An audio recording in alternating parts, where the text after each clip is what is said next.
Well, afternoon, everybody. It's 5 minutes past the hour of 3 o'clock on Super Talk 99.7. Brian Wilson in the chair. That's right. We're ready to kick off the month of February with news and information you can use. We're going to make sure you're fully briefed before you get home, so you'll have something to talk about over the dinner table today.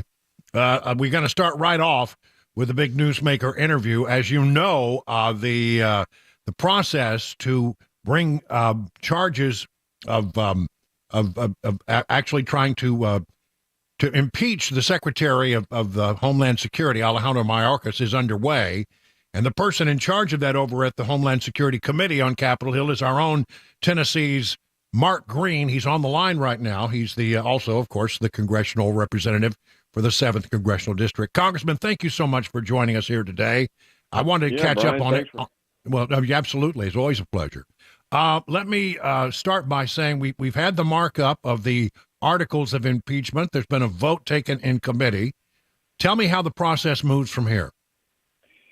So from here, essentially, the articles that we passed out of the committee will go to the Rules Committee, and it'll be structured.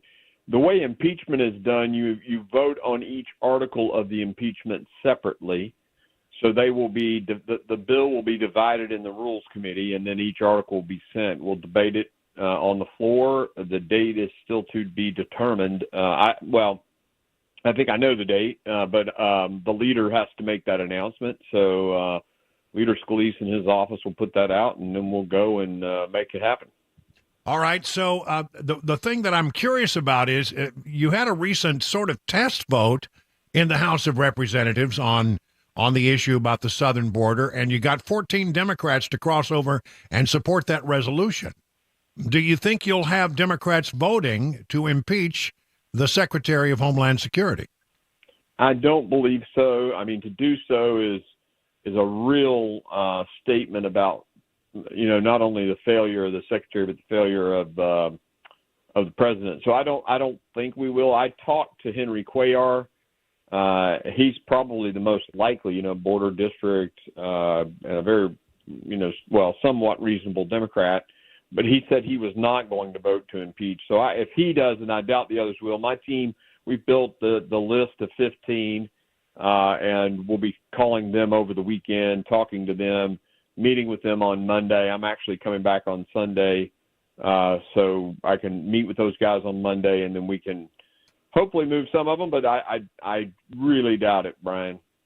Well, I wonder, because it's going to make some people squirm, who obviously understand that in their home district, what's happening on the southern border is not popular in their home districts. So it's going to be a tough vote for them, I would imagine, and it'd make them squirm a little bit, both the vote that happens in the House and ultimately any vote that happens in the Senate. Yeah, I think so. I mean, it's an 80-20 issue right now. You got Democrats all over the country who are running cities crying foul, governors that are crying foul, and the guys here in Congress are still. I mean, there are many of them who still don't see it as a crisis. It's really they've got blinders on for sure. Would you just to sort of, before we go on with that, I have some other questions about the impeachment process, but I'm sort of baffled by one thing. And that is, everybody who does polling out there, Iowa, New Hampshire, and nationwide, it seems that the situation on the border is the number one concern. Why do you think that Democrats continue to insist that, well, it's not really that big a problem, and now lately what they've been trying to do is somehow lay the blame on Republicans for all this? Well, I think they have an intent to what they're doing at the border. I think particularly what Mayorkas has done is intentional. He's recrafted all of the processes to actually, they break the law actually, but to as quickly as possible and rapidly as possible process people into the country. So this is intentional. I don't believe for a second that this is accidental. So that's just kind of my gut on it. All right, so let me play devil's advocate here for a moment and say, okay, the articles of impeachment, they move out of the House, because I think you'll have the votes for that, I'm pretty sure. And then it goes over to the Senate, where, the traditional conventional wisdom is well, they're not going to convict. So, there's some people would ask, what's the reason for going forward with this whole process?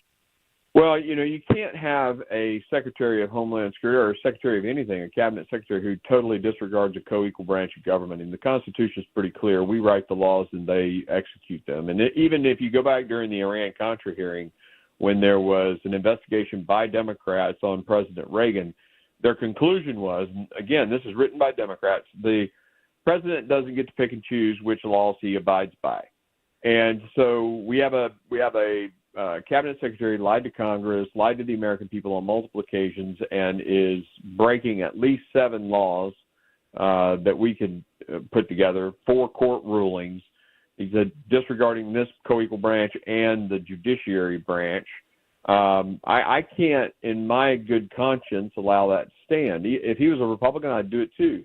So let's assume for a second, the right thing for me is to do the impeachment. I don't not do the right thing just because somebody else isn't going to do their fair share of the right thing. And so it's my duty to do this. And I went to West Point. I try to live duty, honor, country. And so I'm going to do my duty, even though the Senate may not do theirs. The president of the United States, sort of mouthed off a little bit on the way to the chopper. It's hard to understand, but I'm going to play the soundbite again where he says, give me the power. Not all I can do. Just give me the power. I've asked for the very day I got in office. Give me the border patrol. Give me the people, the judges. Give me the people who can stop this and make it work right. And then you have Karine Jean-Pierre, who almost on a daily basis says something like this. For years, they have refused to heed the president's request for action on much-needed funding for border security. So they're trying to lay the blame on Republicans. I mean, to me, it's laughable. But when you hear the president say, "Give me the tools I need to secure the border," what is your reaction? Well, it's an absolute bald-faced lie. In fact, the president's request has been diminishing in certain parts, particularly the parts for border security. I'll give you an example: ICE detention beds. They keep asking for fewer and fewer ICE detention beds, while the numbers of people coming across the southern border, and the law says shall detain, they continue to decrease the number of ICE detention beds. So it's a bald-faced lie. And in fact, his border supplemental request has 1,400 new Border Patrol agents. When we wrote H.R. 2 and passed it 8 to 10 months ago, it asked for 3,000 more Border Patrol agents, and that bill sits on Schumer's desk gathering dust. It is a bold-faced lie, or either he doesn't know what he's saying, which both are possible courses of action. And both are concerning. Yeah, that's right. Yeah, absolutely. All right. The other thing that's going on in the border is a standoff because the Speaker of the House and Republicans in the House, and I think most of the Republicans in the Senate, are now saying, we're not going to provide funding for Ukraine. We're not going to provide funding for Israel and Taiwan until you do something, Mr. President, to secure the border. And that standoff, it seems to be standing. We have some kind of, proposal that's floating around over in the Senate, but nobody seems to have seen the details of it. And the Speaker says, based on what I've heard, if that's accurate, it's dead on arrival. What is the status of that particular standoff? It's interesting. They initially had me, they would call me, Langford called me, and Kirsten Sinema and other senators called me and said, okay, Mark, what, as chair of Homeland Security, what do you need to see? And I laid it out for them, what I needed to see. And I said, I'm not spending another dime of money until the policies are right and comply with the law. And so they, about 4 weeks ago, just stopped calling me. I've heard the rumors too about 5,000 migrants a day, 8,000 migrants a day. That is absolute insanity. That's 1.8 plus million people. It is unacceptable. That is dead on arrival in the House. But to be truthful with you, I've not seen the actual, bill that's been put together or its tenets, other than something that's been reported in the local or in the media here.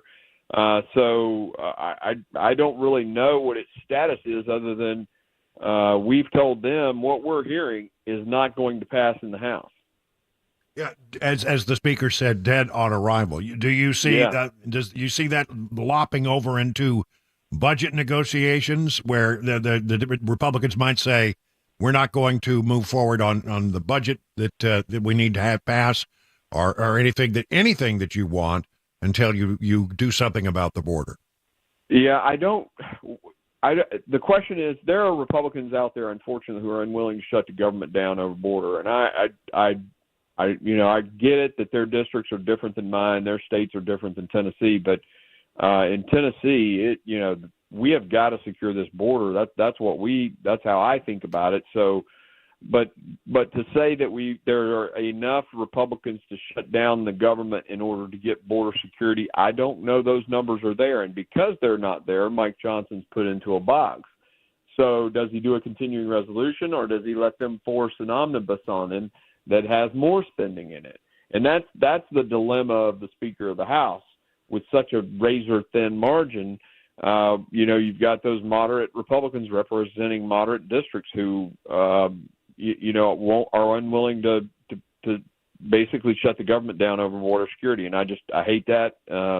It pisses me off, but that's where we are.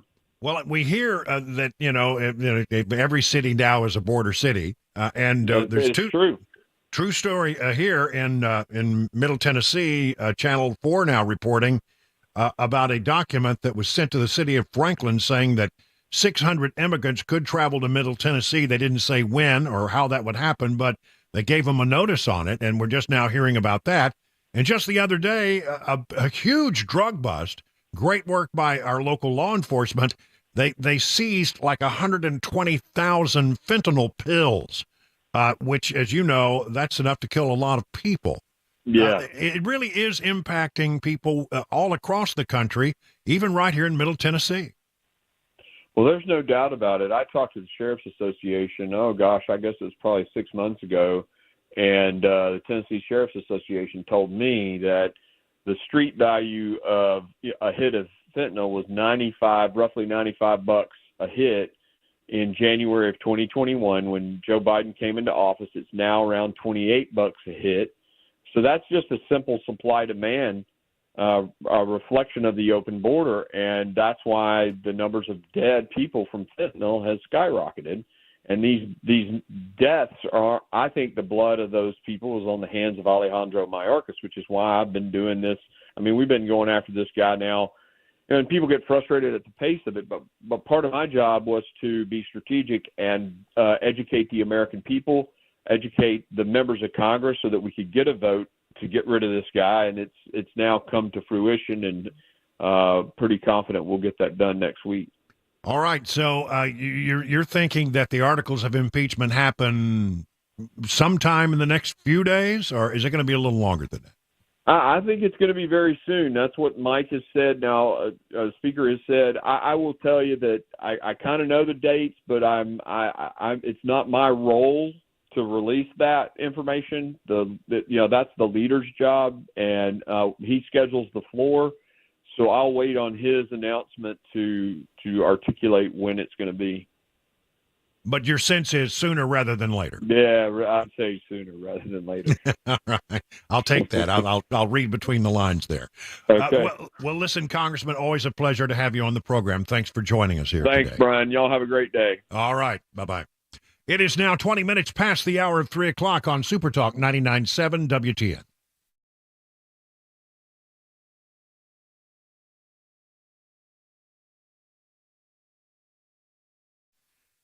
You know, I've been beginning my journey to lose some weight with the help from the folks at Restoration Wellness Med Spa in Lebanon. That's Restoration Wellness Med Spa in Lebanon. And, you know, it's true, I lost a lot of weight last year after I went through some health issues. But guess what? As I started to feel better, the weight started coming back. Well, I don't want it to get out of control. And I've never taken on a weight loss client before. But I really like the way that Carly and Jamie and the folks at Restoration Wellness Med Spa approach all this. It's not a one-size-fits-all approach. They took the time to really look at my history and my lifestyle and customize a plan that really best fits my particular needs. That's right. It's a customized treatment plan. And I'll be sharing in the days ahead how it's going. But why don't you do what I did? Set up an appointment to develop your customized treatment plan at Restoration Wellness Med Spa. Be a part of the more than 1,000 patients who've already seen life-changing results. So whether your goal is to lose stubborn body fat or to improve your overall health, Restoration Wellness has a solution for you. Take advantage of the newest technology in weight loss management. Here's the number, 615-470-8124, or learn more at their website, restorationwellnessmedspa.com.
A long-awaited immigration deal may be imminent in Congress. Could Tennessee students be required to learn gun safety? And a warm-up is on the way. Those stories at 3:30 on Supertalk 99.7 WTN.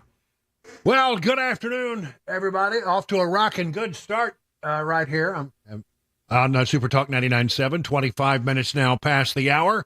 Brian Wilson, your friend and radio buddy, is in here today, as he always is. And then you got Chris Weber over there in the Starship Enterprise, where he's pushing all the blinky buttons. It's like it's sort of like the battle bridge of the Starship Enterprise. Ooh, I like that. Then the next generation version, not the original series. And we got John Michael over there in the newsroom handling all of our news duties today. Mac Maury is out and ailing, but hopefully get back soon. We hope he'll get back soon. Okay, that ornery old James O'Keefe, he's at it again. This is the guy that goes in and does all these hidden camera things. And so there's a video out where he, I don't know, it sounds like he set up a date with a guy. That kind of thing.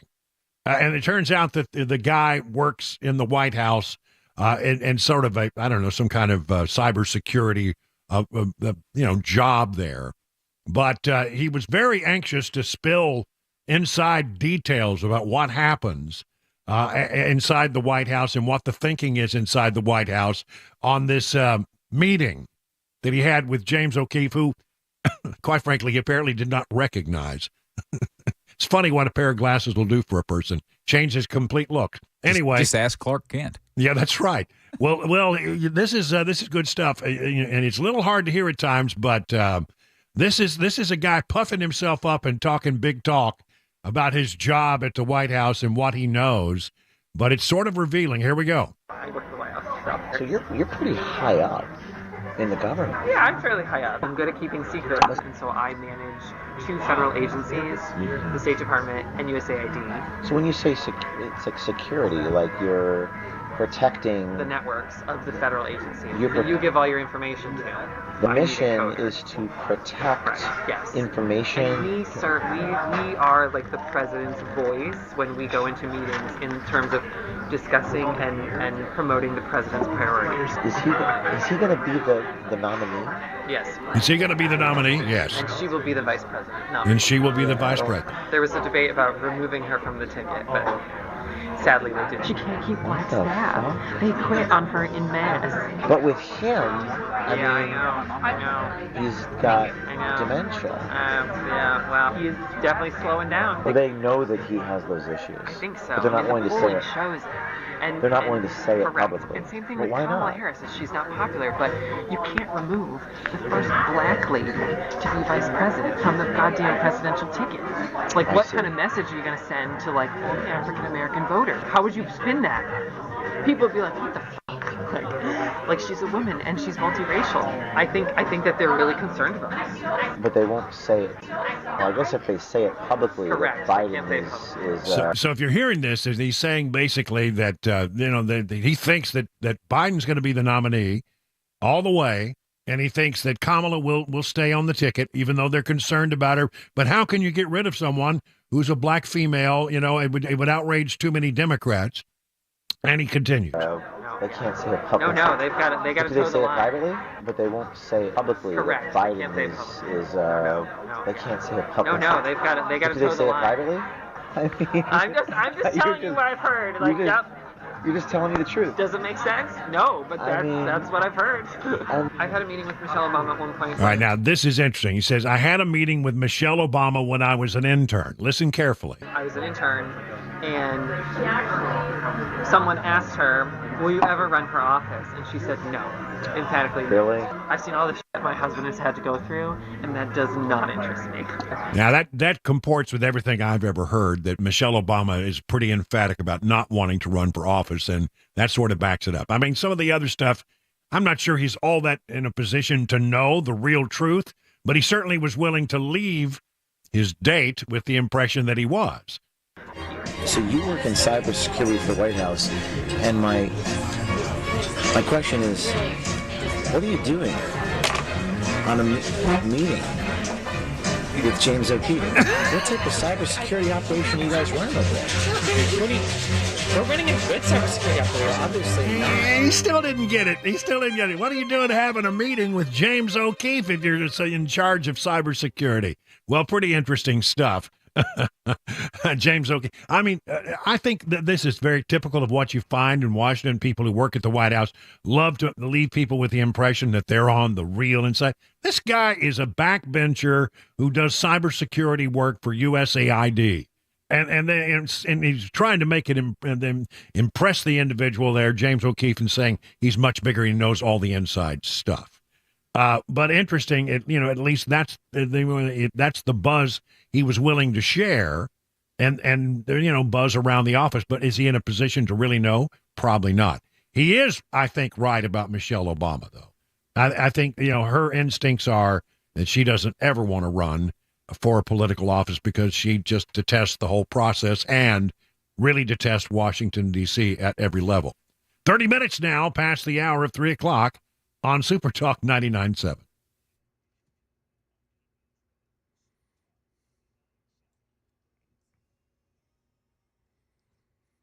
It's 3:30. I'm John Michael with your top stories. Sunny and 58 degrees. Weather forecast and traffic report are coming up. In a surprise speech on the Senate floor, Senate Majority Leader Chuck Schumer says details of a long-awaited bipartisan immigration deal that's also linked to more funding for Israel and Ukraine will be released in the coming days. Jay O'Brien has more. Discussions are going well. Senate Majority Leader Chuck Schumer saying the text of a long-awaited deal on immigration reform funding for Ukraine and for Israel will be released by the end of this week or over the weekend. We plan to post the full text of the National Security Supplemental as early as tomorrow, no later than Sunday. Schumer then teeing up the first vote on this package no later than Wednesday. Earlier this week, Schumer called on lawmakers to work across the aisle to come to a resolution. A proposed bill filed yesterday would require Tennessee schools to teach firearm safety to students. House Bill 2882, filed by Representative Chris Todd, a Republican from Madison County, would require firearm safety to be taught starting in the 2025-26 school year. Schools would be required to teach the following according to the bill: safe storage of firearms, how to avoid injury if a student finds a firearm, to never touch a found firearm, and to immediately notify an adult of the location of a found firearm. That's the latest news. Weather is next. I'm John Michael, WTN News.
It is 38 minutes now past the hour of 3 o'clock on Super Talk 99.7. I'm Brian Wilson, your friend and radio buddy, bringing you news and information here for the next few hours, where we try to give you all that you need to know what's going on in the world around you.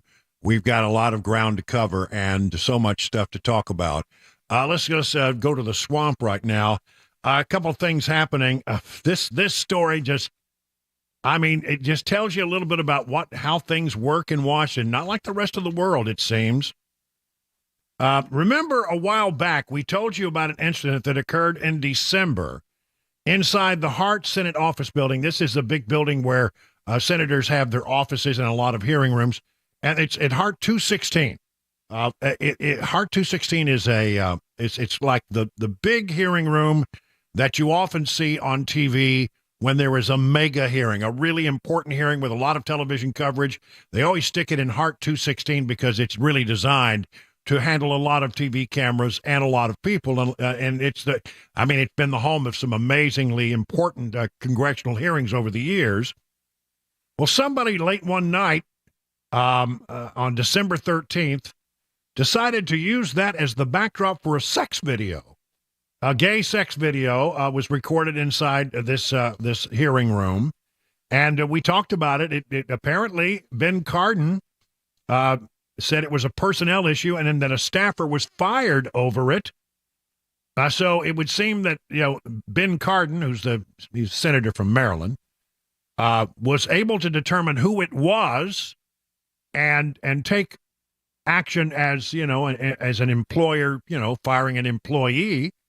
So there was enough evidence there for him to take action, but the U.S. Capitol Police announced that they have declined to press charges following the filming of a sex video that was recorded inside the Hart Senate office building. After consulting with federal and local prosecutors, as well as doing a comprehensive investigation and review of possible charges, it was determined that despite a likely violation of congressional policy, there is currently no evidence that a crime was committed, the agency said in a statement to Fox. Although the hearing room was not open to the public at the time, the congressional staffer had access to the room. The two people of interest were not cooperative, nor were the elements of any of the possible crimes met. They said there wasn't a crime.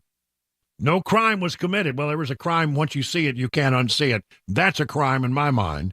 The staffer has since resigned, exercised his Fifth Amendment right to remain silent, and did not talk to police, we are told. Investigators are willing to review any new evidence should it come to light. But right now, apparently, they skate. There won't be any charges officially brought against them. Ilhan Omar is facing more trouble. She's the Democrat from Minnesota. She's the latest Democrat member to be targeted with a censure resolution, according to the Washington Examiner, as she faces accusations of treasonous statements over the weekend related to Somalia. Representative Marjorie Taylor Greene introduced the resolution on the House floor on Thursday, reprimanding Omar over remarks she made at an event in Minnesota, accusing Omar of violating her oath of office by putting the interest of Somalia over the United States. These statements by Representative Omar clearly violate the oath she took as an elected member of Congress to defend and protect the U.S. Constitution by openly admitting her efforts to advance Somalia's interest using her position as a United States representative. Representative Omar has revealed herself to be a foreign agent acting on behalf of a foreign government. The censure resolution cites a speech given by Omar, the first Somali American to serve in Congress, in which the Democrat lawmaker has said was inaccurately translated. And during that speech, however, Omar vowed to use her position in Congress to fight for Somaliland's sovereignty as it fights against a deal that would allow Ethiopia to have access to the sea, etc. In other words, she said she represents Somalia and doesn't really, more than she represents her constituents and her congressional district. One translation of the speech reported Omar as saying she would ensure the U.S. government will only do what Somalians in the United States tell them to do. We will do what we want and nothing else. We must follow our orders, and that is how we will safeguard the interests of Somalia. She says they're inaccurately translated. Who knows? But one way or the other, she may face a censure vote in the House of Representatives. Also, in the swamp, we're still reeling over the fallout over the Secretary of Defense going to the hospital for, I forget how long it was, like about 10 days, and apparently nobody at the White House knew that he was in the hospital.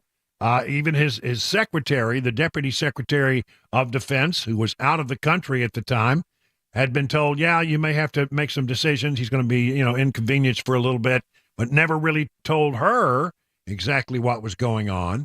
And he, this has been bouncing around forever, and he hasn't really come back to work until now. But he did show up today. He's been working from home, but he showed up today and gave a speech in which he said he made some major mistakes. The military chain of command would have faced reprimand or even dismissal.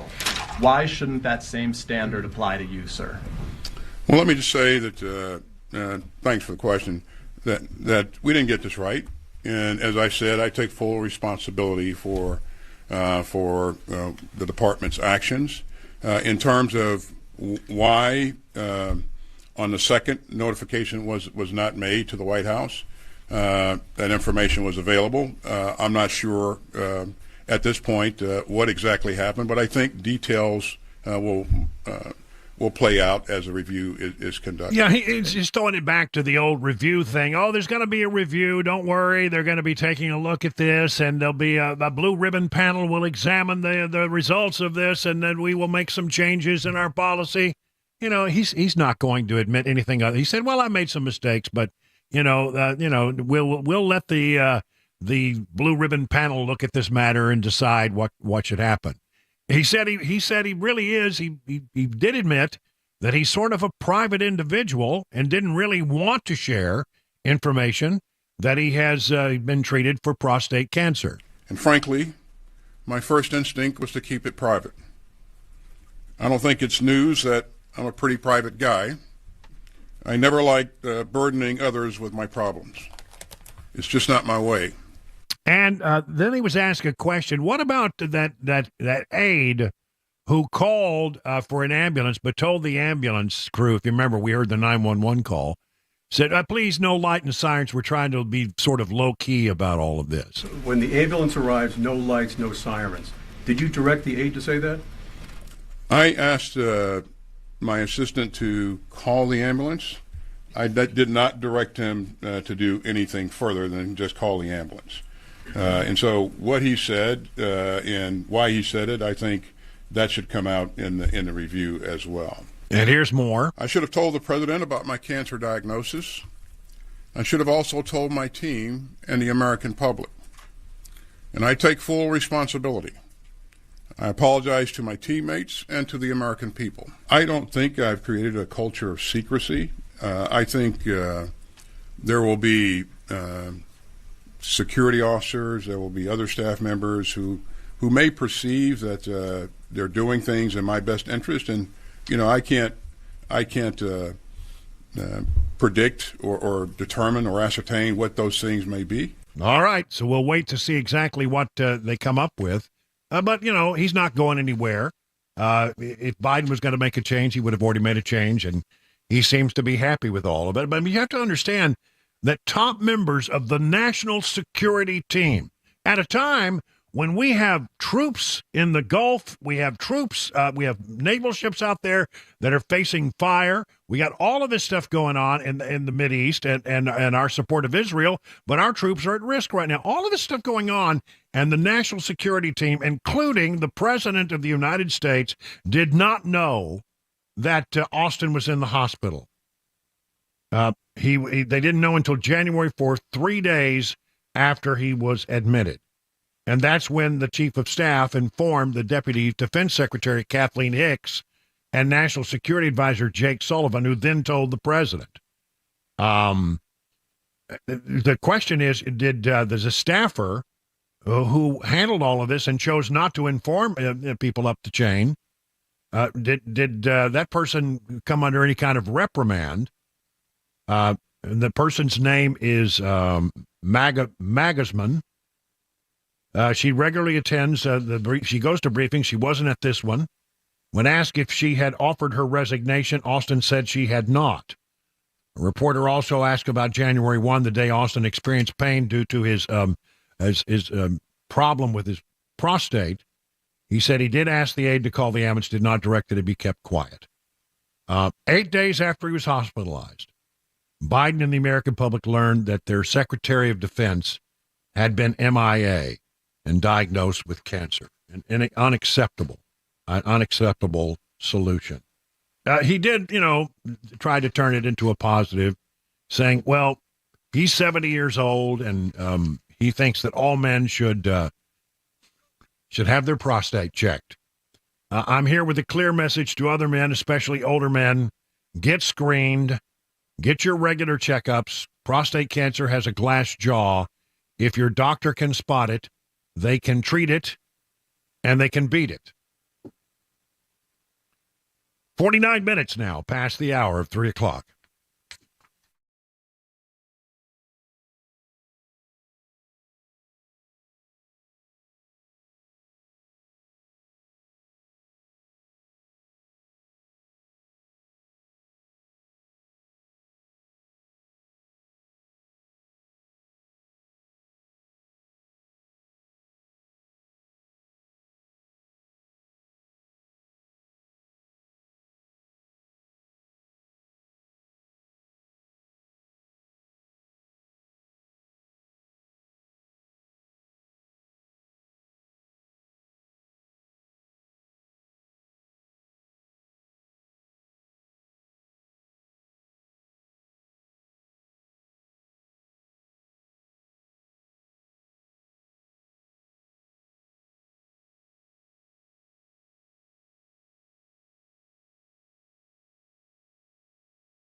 Nikki Haley calls out Donald Trump again. A border deal could be imminent, and UT's athletic director has some harsh words for the NCAA. Those stories and more coming up at 4 o'clock on Super Talk 99.7 WTN.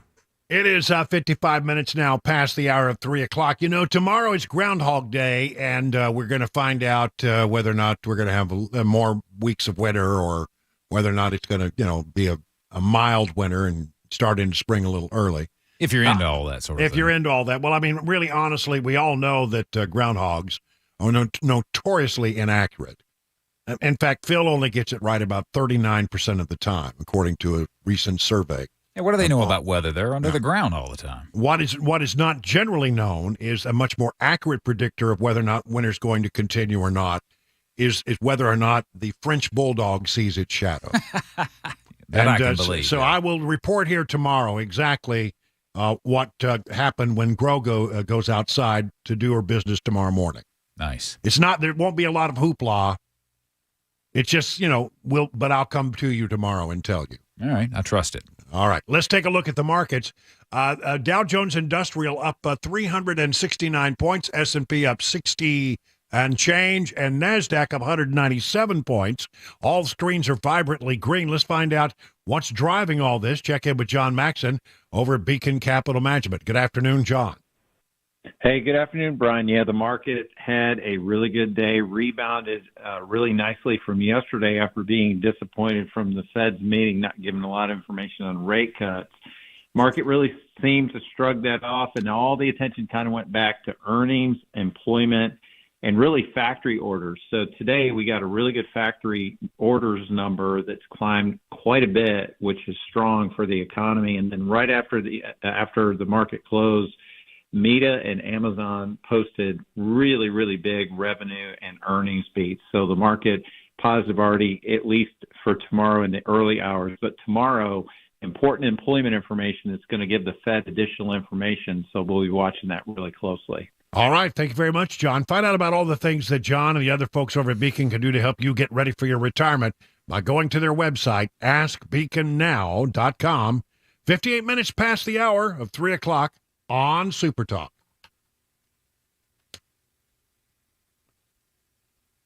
All right, with all the rain we had and, the snow and other things that have happened in the weather, you may be running into waterproofing or foundation issues at your home.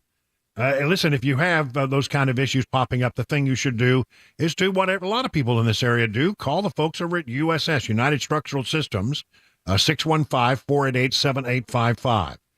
Listen, a lot of people don't like to do this because they're worried what they might learn. The fact of the matter is it could be something big that needs to be fixed. It could be a small problem that will become bigger if you don't take action, or you might get some good news and find out it's not much to worry about. The bottom line is you need an expert, and the folks at United Structural System are that. This is what they do. They know a lot about this, and they have 25,000 100% satisfied residential customers. Here's what a few of them have said about their experience with USS. Gloria said, I want to say hats off to the crew for their excellent hard work. I'm pleased with the work they did. They did not leave any mess to be cleaned up. They were like a breath of fresh air. Constance, excellent experience. Put me at ease in the whole process. Jeffrey, the service was A+++. On top of that, he says the work they did actually solved my problem. And then Jerry, well, this is the best crew we have ever had do work on our house. USS, they guarantee their best, serving Middle Tennessee, Southern Kentucky, Western Kentucky, and Northern Alabama, online at USSTN.com or call this number, 615-488-7855.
It's 4 o'clock. I'm John Michael with your top stories. 58 degrees in Nashville with plenty of sunshine, traffic, and a complete weather forecast coming up in a few minutes. In a surprise speech on the Senate floor today, Senate Majority Leader Chuck Schumer, Democrat from New York, said details of a long-awaited bipartisan immigration deal that's also linked to more funding for Ukraine and Israel will be released in the coming days. Discussions are going well. So I want members to be aware that we plan to post the full text of the National Security Supplemental as early as tomorrow, no later than Sunday. Earlier this week, Schumer asked for bipartisan cooperation to reach an agreement. Though U.S. officials remain tight-lipped on responding to Sunday's deadly drone attack that killed 3 American service members in Jordan, Ann Flaherty says we can still expect retaliation. I did speak with a U.S. official who said this is going to unfold across several days. You could see this in multiple countries. We are expecting strikes possibly in Iraq and Syria, possibly even Yemen as well. Iran was left off that list. Nikki Haley campaigned in Columbia, South Carolina today, calling on her rival Donald Trump to debate her and reacting to campaign fiscal reports that show Trump is using millions of dollars of campaign funds to pay for his legal fees in many court cases. Haley, after a meet and greet with voters, spoke to reporters. We are tired of losing. He lost in 2018. He lost in 2020. He lost in 2022. How many more times do we have to see Donald Trump lose before we get it? That South Carolina primary is February 24th. Tennessee Athletics Director Danny White took his turn today blasting the NCAA over its investigation into allegations that UT broke rules involving name, image, and likeness benefits for athletes. On Thursday, White released a statement on X, formerly known as Twitter. He said the NCAA generally does not comment on infraction cases because there's a rule against it. However, that has not stopped them in the past from leaking information to the media, as they did this week about Tennessee. White also said the NCAA actions made an ill-conceived investigation public and forced UT to defend themselves. He says it's clear to him that the NCAA staff does not understand what is happening at the campus level all over the country in the NIL space. That's the latest news. Traffic and weather are next. I'm John Michael, WTN News.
See, I don't understand why it is that the groundhog, sees his shadow and then there's 6 more weeks of winter.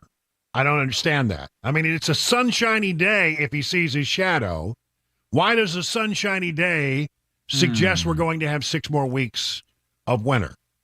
I don't speak groundhogese, so I don't have an answer for that. I don't know. But it's a good question. It's a great question. I mean, it never made any logical sense to me since I was a kid.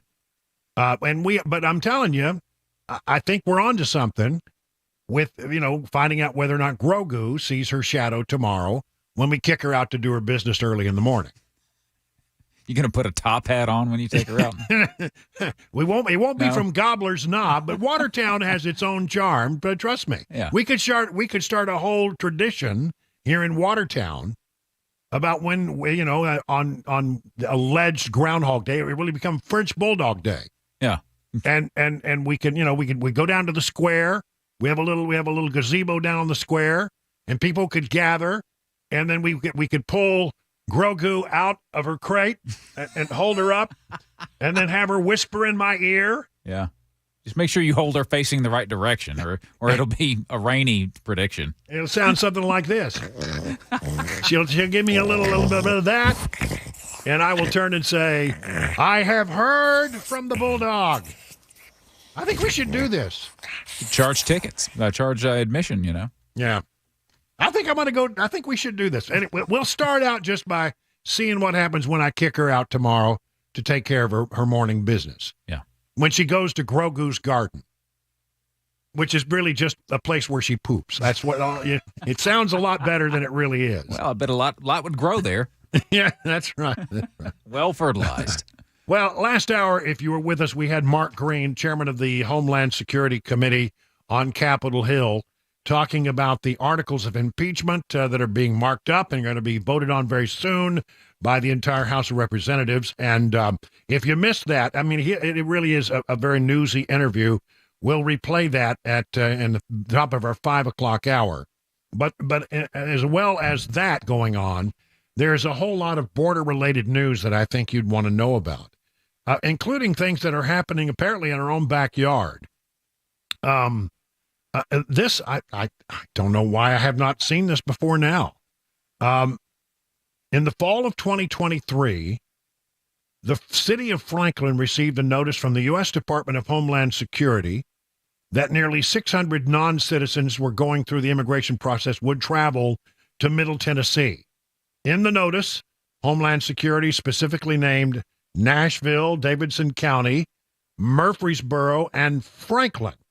They offered no specifics as to when or how many immigrants might be brought to Franklin versus the other cities named, according to the city of Franklin. Why we're just hearing about this now when it happened in the fall is something of a surprise to me. And has it happened? I don't know. Is it going to happen? I don't know. We can't get answers.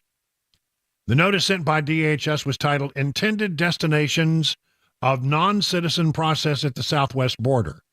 It detailed the department's processing of non-citizens at the border and what happens once they're released from custody after processing and their travel to listed intended destinations following their release. All right. For the week ending September 16th, 2023, 573 non-citizens provided an intended destination to your core-based statistical area. It said in the notice when mentioning Nashville, Davidson County, Murfreesboro, and Franklin. Well, maybe it has happened, because it sounds like what they did is they were saying, we have people who say they want to go to the Nashville area, and there's about, well, just a little less than 600 of them. So, when we talk about how every city is a border city right now, this is what we're talking about. About this and, the fact that, the other day, law enforcement made a big narcotics bust, 120,000 fentanyl pills. Unbelievable number of pills. And all of the stuff that's coming across the border, it does end up right here in our own backyard. And I'm glad that our police had a significant bust, but if that's any indication of the kind of stuff that's being shipped to our area, how much of it is actually getting through? How many thousands of those fentanyl pills are actually landing that they don't interdict that are causing, deaths and all kinds of tragedy here in our area. If you have watched cable news in the last couple of days, you have no doubt seen the video of two police officers just getting the snot kicked out of them by about maybe a dozen different illegal immigrants that are in New York City. 7 of them, by the way, have been charged, and they're trying to figure out who the others are. It's roughly about a dozen people are just going after these 2 cops. They're on the ground. They're getting kicked. They're getting stomped on while they're trying to make an arrest. So, that really gives you an idea of the quality of people that are sometimes coming across the border.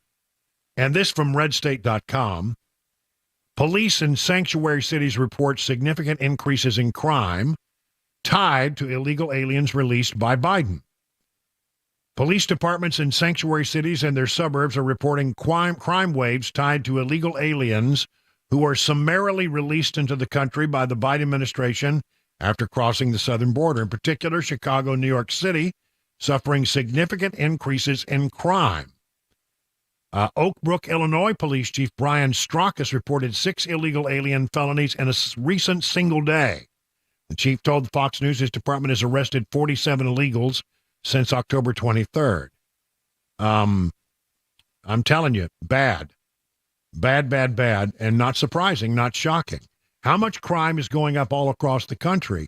Now, I'm not saying that every single person coming across the border is a criminal. I mean, some people are coming because they clearly are just trying to improve their economic situation. That doesn't give them the right to violate our laws. It doesn't give them the right to shortcut the whole process. But, they're not all bad people, but a good number of them are. And remember, there are about 1.8, some say 2 million people who came into this country that we don't know anything about. They went out of their way to avoid law enforcement and make their way into this country. Many of them, we suspect, were probably on the terrorism watch list. So there are a bunch of bad hombres out there causing problems. By the way, it just irritated me. I just wanted to throw. It's one of those moments where it's a good thing I didn't have anything to throw through my TV screen, or I'd be buying a new TV. These guys who beat up the police officers in New York City who got arrested, they showed absolutely no remorse. There's a perp walk after they were released, and the cameras are sort of dogging them out the door, like cameras people on TV will do. And they're sticking out their tongue, and they're giving the big one-fingered salute, the big, flipping the bird off, and at the cameras. It's like, first of all, why are they out on bail? How is it that they're out? That's the first question. The second question is, you'd think that if you got out on bail, the last thing you would do would be to make a spectacle of yourself like that by sticking out your tongue and flipping off the camera people. By extension, everybody in America. Irritating. So irritating. Here's this. 59 Democrats voted with Republicans passing a bill to deport illegal immigrants who commit DUIs. Are you ready for this? 59 Democrats voted for it, but I guess maybe the other way to look at it is 150 Democrats thought, that we don't need a bill like that. 59 House Democrats joined Republicans to pass a bill to deport illegal immigrants caught driving under the influence. The measure passed 274-150 with mainly GOP votes. In the United States, someone dies in a crash with an impaired driver every 45 minutes. I lost 2 of my young newlywed constituents to an illegal immigrant driving under the influence of alcohol, said Representative Barry Moore of Alabama. The bill would make people who are charged with a DUI and are in the U.S. illegally automatically eligible for deportation and permanently inadmissible. So they would be told you have to leave the country and you cannot come back. Just last month, an undocumented migrant from El Salvador had been deported 4 times, was accused of killing a mother and her son in a car crash that police said involved alcohol. Now, here's the thing. Mike Johnson put this up for a vote. It got 59 Democrat votes. Will it go over to the Senate? No, it'll probably just die. The Senate won't take it up. The impeachment, and you'll hear more about that again from Mark Green coming up at about 5:05. We'll replay that interview. But there were 14 Democrats that voted for a measure the other day, and you got 59 Democrats voting for this measure. One wonders, will any Democrats vote for the articles of impeachment against Alejandro Mayorkas? I get the impression that they will not, and then that was what Mark Green said. He said they would not. Isn't that interesting? Isn't that interesting? So they're going to be looking to see if they can pick up some Democrats, and Mark Green's going to go back and have a meeting with some of those Democrats to see if he can get them convinced to come on board, but I'm not sure that that's going to happen. In Tennessee, we're one of the 14 states siding with Texas and deploying personnel and resources to the southern border in efforts to stop the flow of migrants illegally. And remember, in Tennessee, we have done this before. In October, they sent the National Guard unit deployed 125 soldiers to the border for a year-long mission. So we're already there, and we have an ongoing mission there. Now, Governor Bill Lee has pledged additional efforts supporting Texas as it aims to block federal agents' access to entry points, hoping to slow illegal migrants from entering the country. I'm glad Tennesseans are stepping forward to help. Unfortunately, the way they're being used and utilized at the border is unfortunate. They're ticket takers to help facilitate the mass migration of illegal migrants into the country, said Representative John Rose. How about that? Meanwhile, Governor DeSantis, having returned to be the governor of Florida after spending a lot of money and not getting many votes, announced he is sending members of the Florida National Guard to Texas to help Greg Abbott. He reestablished the Florida State Guard, a civilian emergency response force under his control, in 2022 and will deploy troops in an effort to stop the invasion at the U.S.-Mexico border. He will also send up to a battalion, as many as 1,000 Florida National Guard soldiers, to the southern border. These deployments come as Texas is fighting the Supreme Court, which ruled in favor of the Biden administration, telling agents that they could cut concertina wire installed along the Rio Grande. And Abbott has been standing guard and said, okay, if you want to cut our barbed wire, or bob wire, as we used to say in Texas, come on. Just come on, try. Just give it a try. It really, honestly, when you think about it, a standoff between the states and the federal government is a proposition that's fraught with problems. But I'm telling you, that's where we are right now.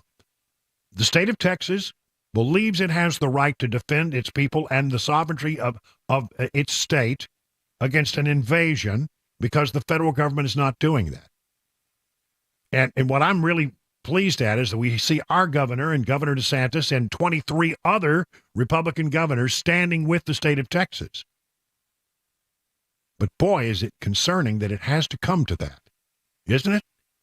20 minutes now past the hour of 4 o'clock on Super Talk.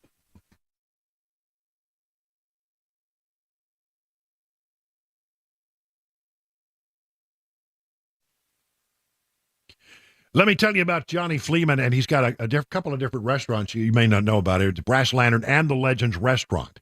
He does both of those.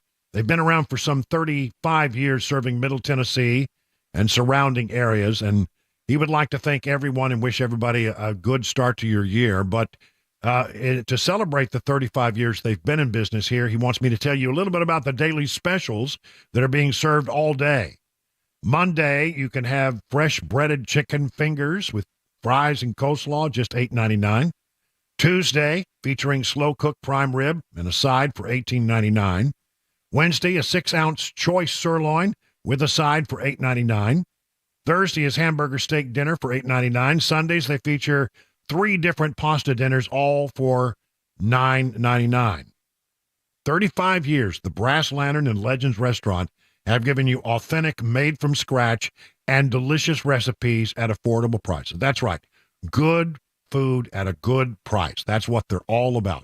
And they hope that you'll continue to enjoy the good food and the service there. And don't forget the daily lunch specials, which start at $6.99. And also, don't forget to pick up some of those delicious Johnny Fleeman products at your local grocery store. You're going to enjoy your next visit to the Brass Lantern or Legends restaurant nearest you.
Two teens in a shootout in Bellevue, a spring-like forecast for the weekend, and the latest money news. Those stories at 4:30 on Super Talk 99.7 WTN.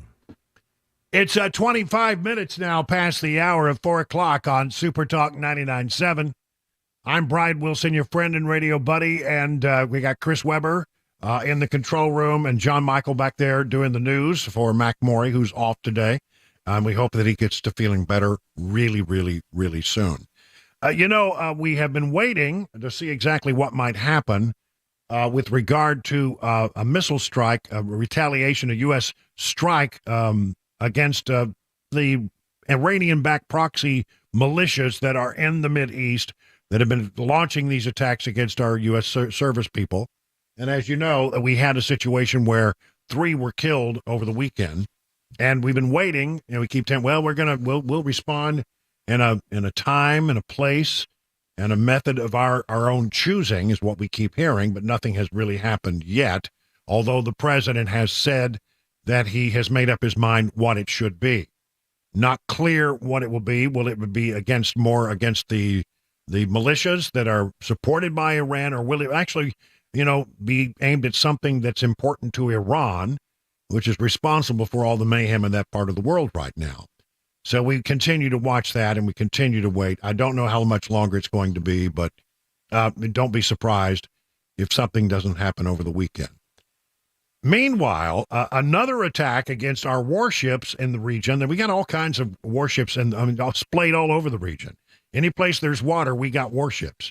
And they're out there, and the whole idea was to send them into the region to keep other entities from entering the war between Hamas and the Israelis, to try to widen the war and come at Israel from different areas.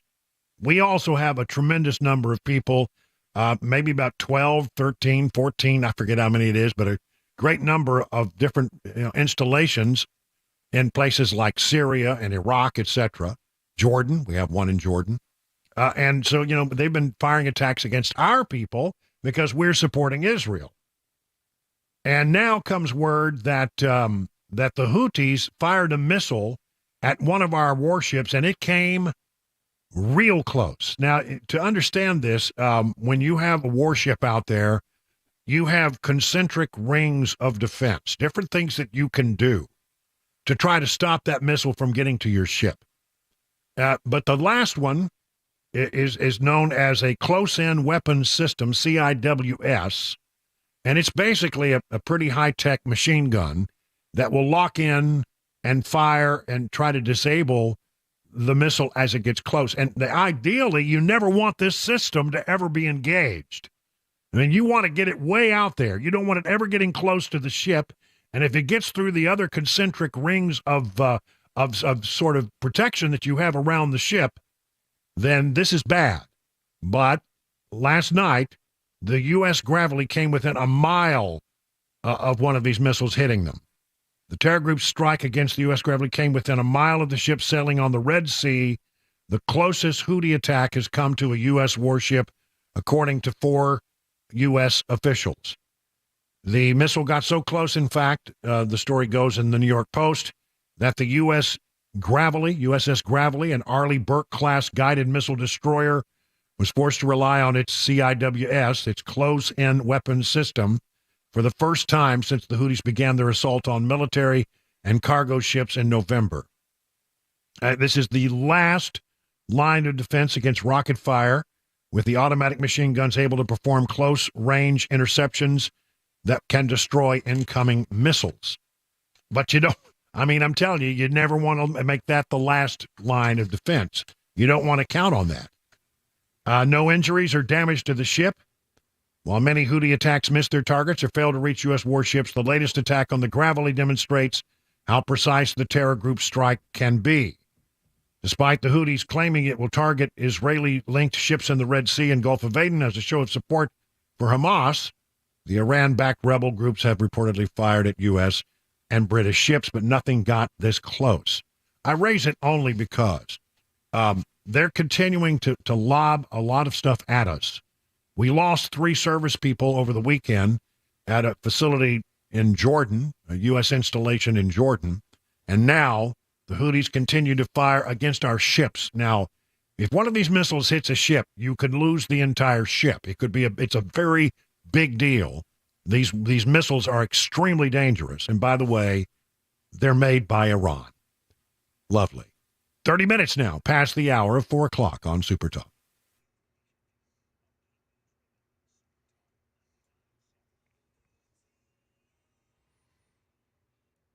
It's 4:30. I'm John Michael with your top stories. 57 degrees with sun and a weekend warm-up is on the way. Your forecast and traffic are just ahead. An 18-year-old was reportedly shot and killed by a 17-year-old during a shootout in Bellevue on Wednesday night. News 2 reports officers with the Metro Nashville Police Department said the shooting happened at the Kroger Shopping Center in the 7000 block of Highway 70 South around 8:15 last night. Metro Police said 18-year-old Gavin Dozart was killed by a 17-year-old boy who was critically wounded and taken to Vanderbilt University Medical Center. The 17-year-old will be interviewed by detectives as his medical condition improves. Money News, here's Michelle Franzen. ABC News, Wall Street now. Stocks surged on Wall Street as investors eagerly anticipate earnings reports from some big tech companies. The Dow rose 370 points. The Nasdaq gained 198 and the S&P Added 61. Stocks fell sharply on Wednesday on news the Fed was keeping interest rates steady. But a new slew of economic reports inspired optimism Thursday. Weekly jobless claims rose slightly, but the number is still relatively low. Another report finds U.S. workers were more productive in the last 3 months of 2023 than expected. A third data set shows manufacturing is improving. Peloton has sunk to its lowest price on record after reporting another loss and giving investors a lukewarm forecast. More than 200 reporters, photographers, and staffers at 7 newsrooms are on a 24-hour strike seeking fair wages. And TikTok may sound different now that Universal Music Group is no longer allowing songs from its artists on the social media app. That's the latest news. Traffic and weather are next. I'm John Michael, WTN News.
Hey, have you noticed how unreliable things have become these days? Like when someone tells you, hey, that thing you're ready for, you're waiting on will be ready at 4 o'clock.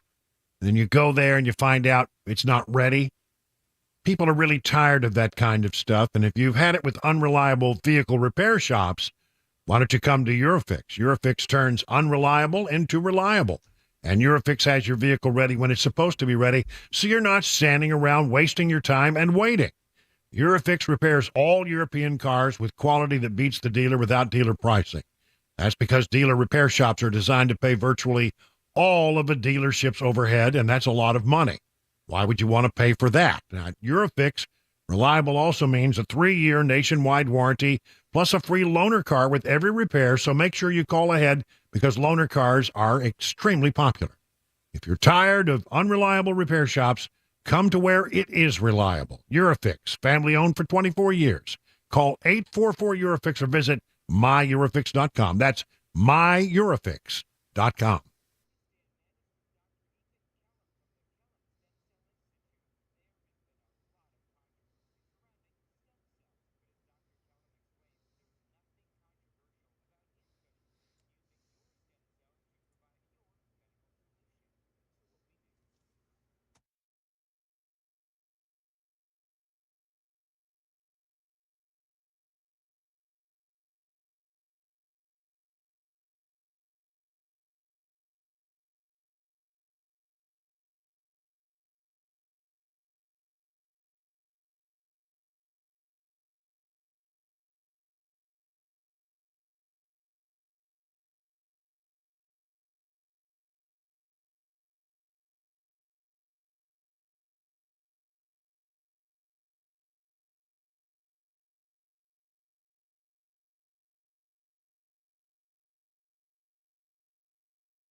It is 4:38 on Super Talk 99.7, and our listeners are so smart. You know, that's the thing about having great listeners who know a lot of stuff. You know, I pride myself on knowing some stuff, but you can't know everything. Apparently, this system that is used on our ships, it's a last resort when there's an incoming missile, is the acronym is pronounced CWIS. Yes, that is correct. CWIS. It sounds like a personal problem to me, but quite frankly, you know, I want to get that checked out. Yeah, you know, you might have the same problem that our Secretary of Defense had, for all I know. If you got a case of the CWIS. All right, I'm gonna get in trouble for that one. I probably need to move on. You know, look, they have a lot of traditions within the state legislature here in Tennessee. And these things, you know, I love tradition. You know, I love it that people follow the same procedures that have been followed for decades and centuries, maybe even, you know, but I like the fact that they do like this thing every time they open up a session where you have a prayer and then you recite the Pledge to Allegiance, the Pledge of Allegiance to the flag. And so that happens in our state legislature, like it happens in the Capitol and other places. Just, you know, a lot of meetings, in fact, start that way with the prayer and a recitation of the pledge. But this irritates me beyond measure, and I think it will irritate you as well. That troublemaker Justin Jones, State Representative Justin Jones, I don't know that we should even dignify him with the title if he's going to act this way. Democrat of Nashville, troublemaker, refused to lead the House of Representatives in reciting the Pledge of Allegiance during Thursday's session of the General Assembly. This according to the Tennessee Star. And, you know, now every member has the opportunity. They get a day where you're allowed to bring someone who leads the body in prayer. And then, you know, you have a situation where you then do the Pledge of Allegiance. The member who brings that person to lead the prayer is then responsible for leading the Pledge of Allegiance. The Democrat representative introduced the chaplain of the day, president of the Native American Indian Association of Tennessee, and Sally Wells was the first indigenous woman to lead the chamber in prayer. Jones, after introducing Well to lead the chamber in a prayer in her traditional tribal Choctaw language, declined to subsequently lead his colleagues in reciting the Pledge of Allegiance. Come on. So what is the purpose of that? Are you saying that, you know, you're not, you know, that, well, I think I know exactly what he's saying. He's making a statement that he doesn't believe in the promise of America and is unwilling to make what is just a small gesture to talk about what it is to be an American by reciting the Pledge of Allegiance. At that point, House Speaker Cameron Sexton of Crossville announced Jones's decision and requested that another member lead the chamber in reciting the pledge. He said, Representative Jones has declined to say the pledge, and he asked for someone else to do so. And to her credit, Karen Camper, a Democrat from Memphis who's also a House Minority Leader, volunteered to lead the chamber in reciting the pledge. Good on you there. Jones stood silently while the rest of the chamber recited the pledge. Wow. Jeremy Faison said this, as elected officials, we swear an oath to defend the Constitution of both the Tennessee and the United States. If you do not respect our nation, its flag, and all of those who have sacrificed for them, then you should not hold public office. I agree. The Democrat state lawmaker move did not go unnoticed as spectators in the chamber announced the incident on social media. Robbie Starbuck, who's not in the chamber but watches these kinds of things, said, seems like it's a bare minimum ask, really. It's not too much to ask. Ken Cody, chairman of the Cook County Republican Party, said that Jones's refusal to recite the pledge is a petulant communist. He's a petulant communist that made bank off dullard resist liberals. He's a pimple on the face of our state. Don't hold back, Kenny. Tell us what you really think. Wow.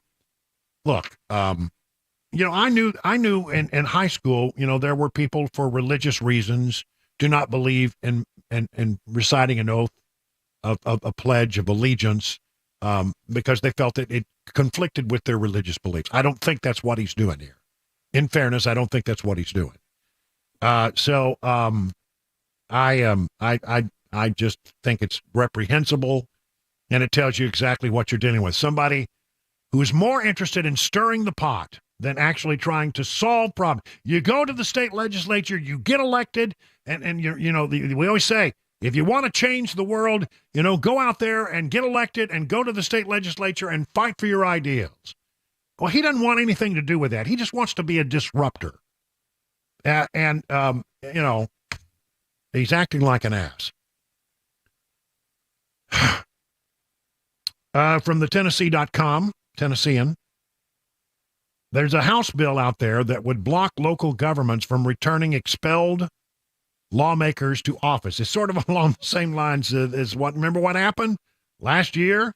Tennessee lawmaker wants to block local governments from reappointing legislatures expelled by the General Assembly, the latest in a string of legislation that attempts to wrest authority from local bodies over local decisions. Well, that's an opinion. Now, what they're doing is they're saying, look, if somebody cannot behave and work through the body and respect the body and do your job with a bit of decorum, and then we end up having to kick your butt out of the state legislature, then, we don't think they should be coming back. By the way, they're doing the same thing in Oregon to a bunch of Republican legislators who left the chamber because they didn't like a bill that came up. It was an abortion bill. I understand their stance on that. They have actually banned them from returning to the state legislature ever. Now, I don't know if that'll hold up, but they have done it. The state Supreme Court, I think in Oregon, has done that. So Johnny Garrett of Goodlettsville filed House Bill 2716 to prevent a state lawmaker expelled for disorderly behavior from being tapped to fill their own vacant seat. Under the Tennessee Constitution, state law, local governing bodies like the Metro Council in Nashville or the Shelby County Commission have full latitude to fill a legislative vacancy as they see fit, as long as the person is an eligible voter. Garrett's bill is narrowly tailored in an apparent response to the historic 2023 expulsions of Justin Jones, the aforementioned Justin Jones, Justin Pearson of Memphis, and there was another one. Gloria Johnson did not get expelled. Garrett declined to comment on the bill this week since it has not yet been presented to committee. The expulsion of the two youngest black lawmakers in the state along the narrow political survival of their white colleague sparked widespread protest and spotlighted internal and legislative tensions that continue to reverberate in the 2024 session. I mean, honestly, what they're doing here is, when they act up like this, is that they are showing that they have no interest at all in trying to govern. And well, that's why you run for office. You don't run for office to go in there and to just create chaos. Well, apparently that's what they're doing. You run for office because you want to go in and make a difference and fight for the things that your constituents believe in. So, I don't know. I hope this bill, I don't know that the bill will stand up. I don't know what's happening in Oregon is going to stand up. I got to tell you, I believe that that there ought to be something you can do when somebody, gets expelled to slow down the process of them getting sent right back. I just feel like that's wrong. And I think, what we need and what you have to understand is they're frustrated. I get that that it's a supermajority Republican body. It is. Just the opposite occurs in Davidson County. Supermajority, Davidson County Council is supermajority Democrat. And can you imagine how frustrating it is for the Republicans in Davidson County who want to try to get something done or want to slow something down? You don't see them pulling stunts like this. What you see them is trying to work through and get the best deal they can get and to make the case to their Democrat counterparts that there's another way to look at this. Sometimes they've had a little bit of success, but again, the way that you solve that problem. If you don't like what's happening, is you go out and you convince people and you make the argument and you try to get more people elected that have the view that you have. You don't send people to the state legislature simply just to mess it up, to cause a problem, to throw snowballs or whatever you want to call it, to throw rocks into the process, to sort of jam the gears so that things cannot happen. That is not productive. And I think the state legislature has a vested interest in saying, if you're not here to legislate, then we're going to kick your butt out of here, and I don't think you should be coming back. I really believe that. Now, I don't know whether or not the courts would ever stand behind something like that, but I think they honestly, we should reconsider how we treat people who go in there not with the idea of trying to legislate, not with the idea of trying to write a law, not with the idea of trying to persuade people to a different viewpoint. Use your words, Justin. You think you're such this, big preacher type speaker. Use your words. It's what we tell 3-year-olds. Use your words. Don't throw a hissy fit. Try to use your words to convince people that you have a better idea. Who knows what might happen? In the meantime, it's an embarrassment that we have people like Justin Jones serving in that state legislature. 49 minutes now past the hour of 4 o'clock.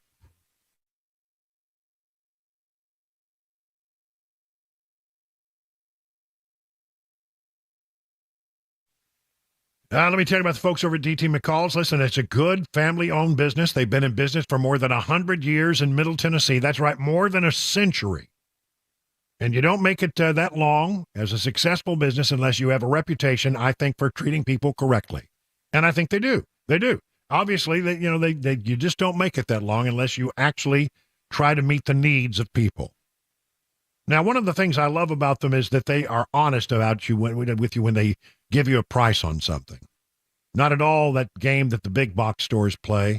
You know that game where they give you a price and you go, wow, that's a good price. Until you find out there's all these other add-on charges for delivery and for setup and for haul away of the old thing.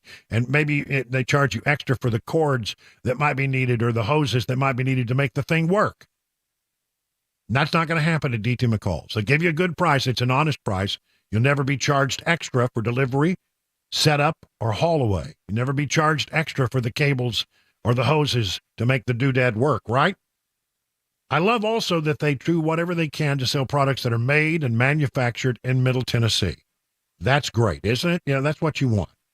And they have a line of furniture, England furniture, not made in England, made in Middle Tennessee. They got a line of mattresses that are made in Middle Tennessee. They're really good mattresses, by the way, and you can get them. I have one in my house, and you'll love yours. You need to find the nearest convenient location near you, and the way you do that is go to the website, dtmccalls.com. That's dtmccalls.com.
Help is on the way for those paying for child care, a glimmer of hope for hostages in Gaza, and could gun safety education be coming to Tennessee schools? Those stories and more coming up at 5 o'clock on Super Talk 99.7 WTN.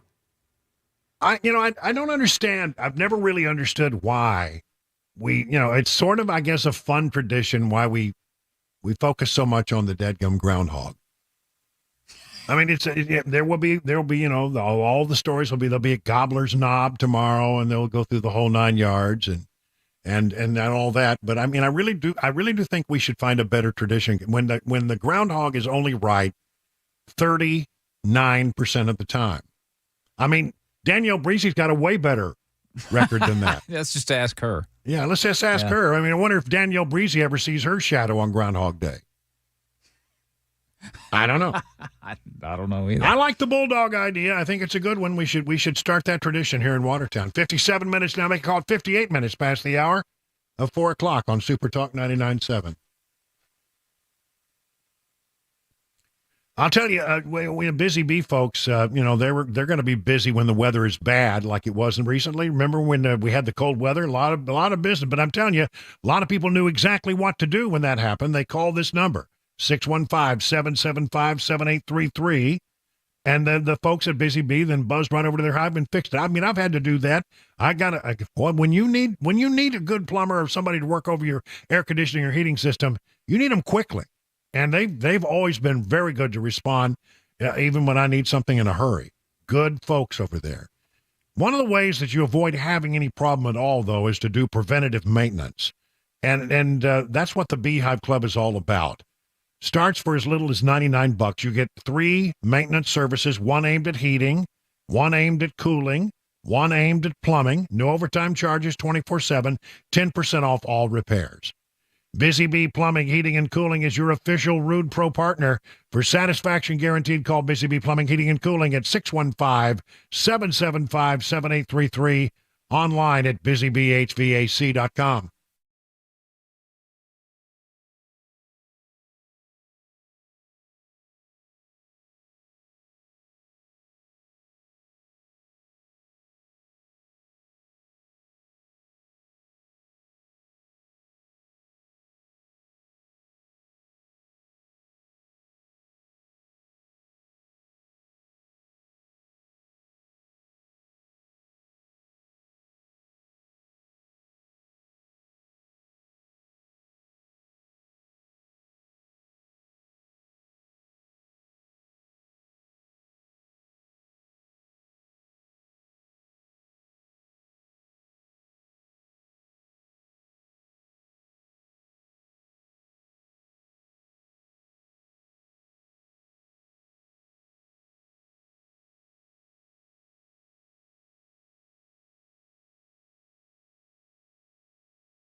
It's 5 o'clock. I'm John Michael with your top stories. Mostly cloudy and 57 degrees on Music Road. Traffic and weather forecast coming up in 5 minutes. A glimmer of hope for over 100 hostages still being held by Hamas since the October 7th attacks in Israel. ABC's Marcus Moore reports from Amman, Jordan. We are learning from a Qatari official that Hamas has received a proposal for a truce for hostage release, but it has not yet responded. That official who has knowledge of the negotiations that are underway right now saying, quote, there's no deal yet. Hamas has received the proposal positively, but we are waiting for their response.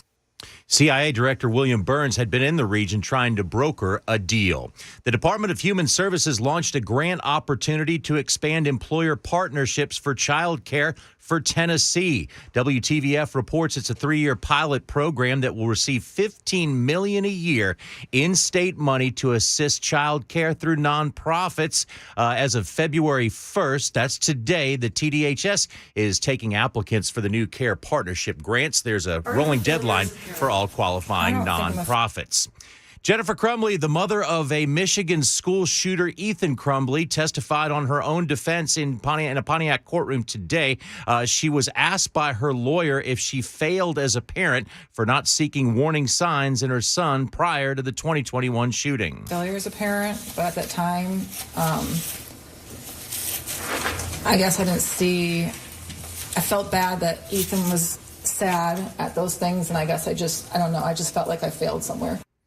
Both Crumbley parents have pleaded not guilty to charges related to the shootings. Tennessee students would be required to learn gun safety if House Bill 2082 passes. It's filed by Representative Chris Todd, a Republican from Madison County. It would require firearm safety to be taught starting in the 2025-26 school year. Schools under the bill would be required to teach the following: safe storage of firearms, how to avoid injury if a student finds a firearm, never to touch a found firearm, and to immediately notify an adult of the location of a found firearm. That's the latest news, traffic, and weather next. I'm John Michael, WTN News.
Well, good evening, everybody. It's 6 minutes past the hour of 5 o'clock on Super Talk 99.7. Brian Wilson in the chair for 2 more hours. We'll go all the way to 7 o'clock, giving you news and information you can use. Now, as you know, In Washington, D.C. right now, there is a plan to try to impeach the Secretary of Homeland Security, Alejandro Mayorkas, for his failures on the southern border. And the person who is heading up that effort on Capitol Hill is our own Mark Green, representative from the 7th Congressional District of Tennessee, but also the chairman of the Homeland Security Committee on Capitol Hill in the House. And earlier on the show, he was there talking about how this is going to happen. They've done the markup. They've voted it out of committee. And I started by asking him, what comes next? So from here, essentially, the articles that we passed out of the committee will go to the Rules Committee, and it'll be structured.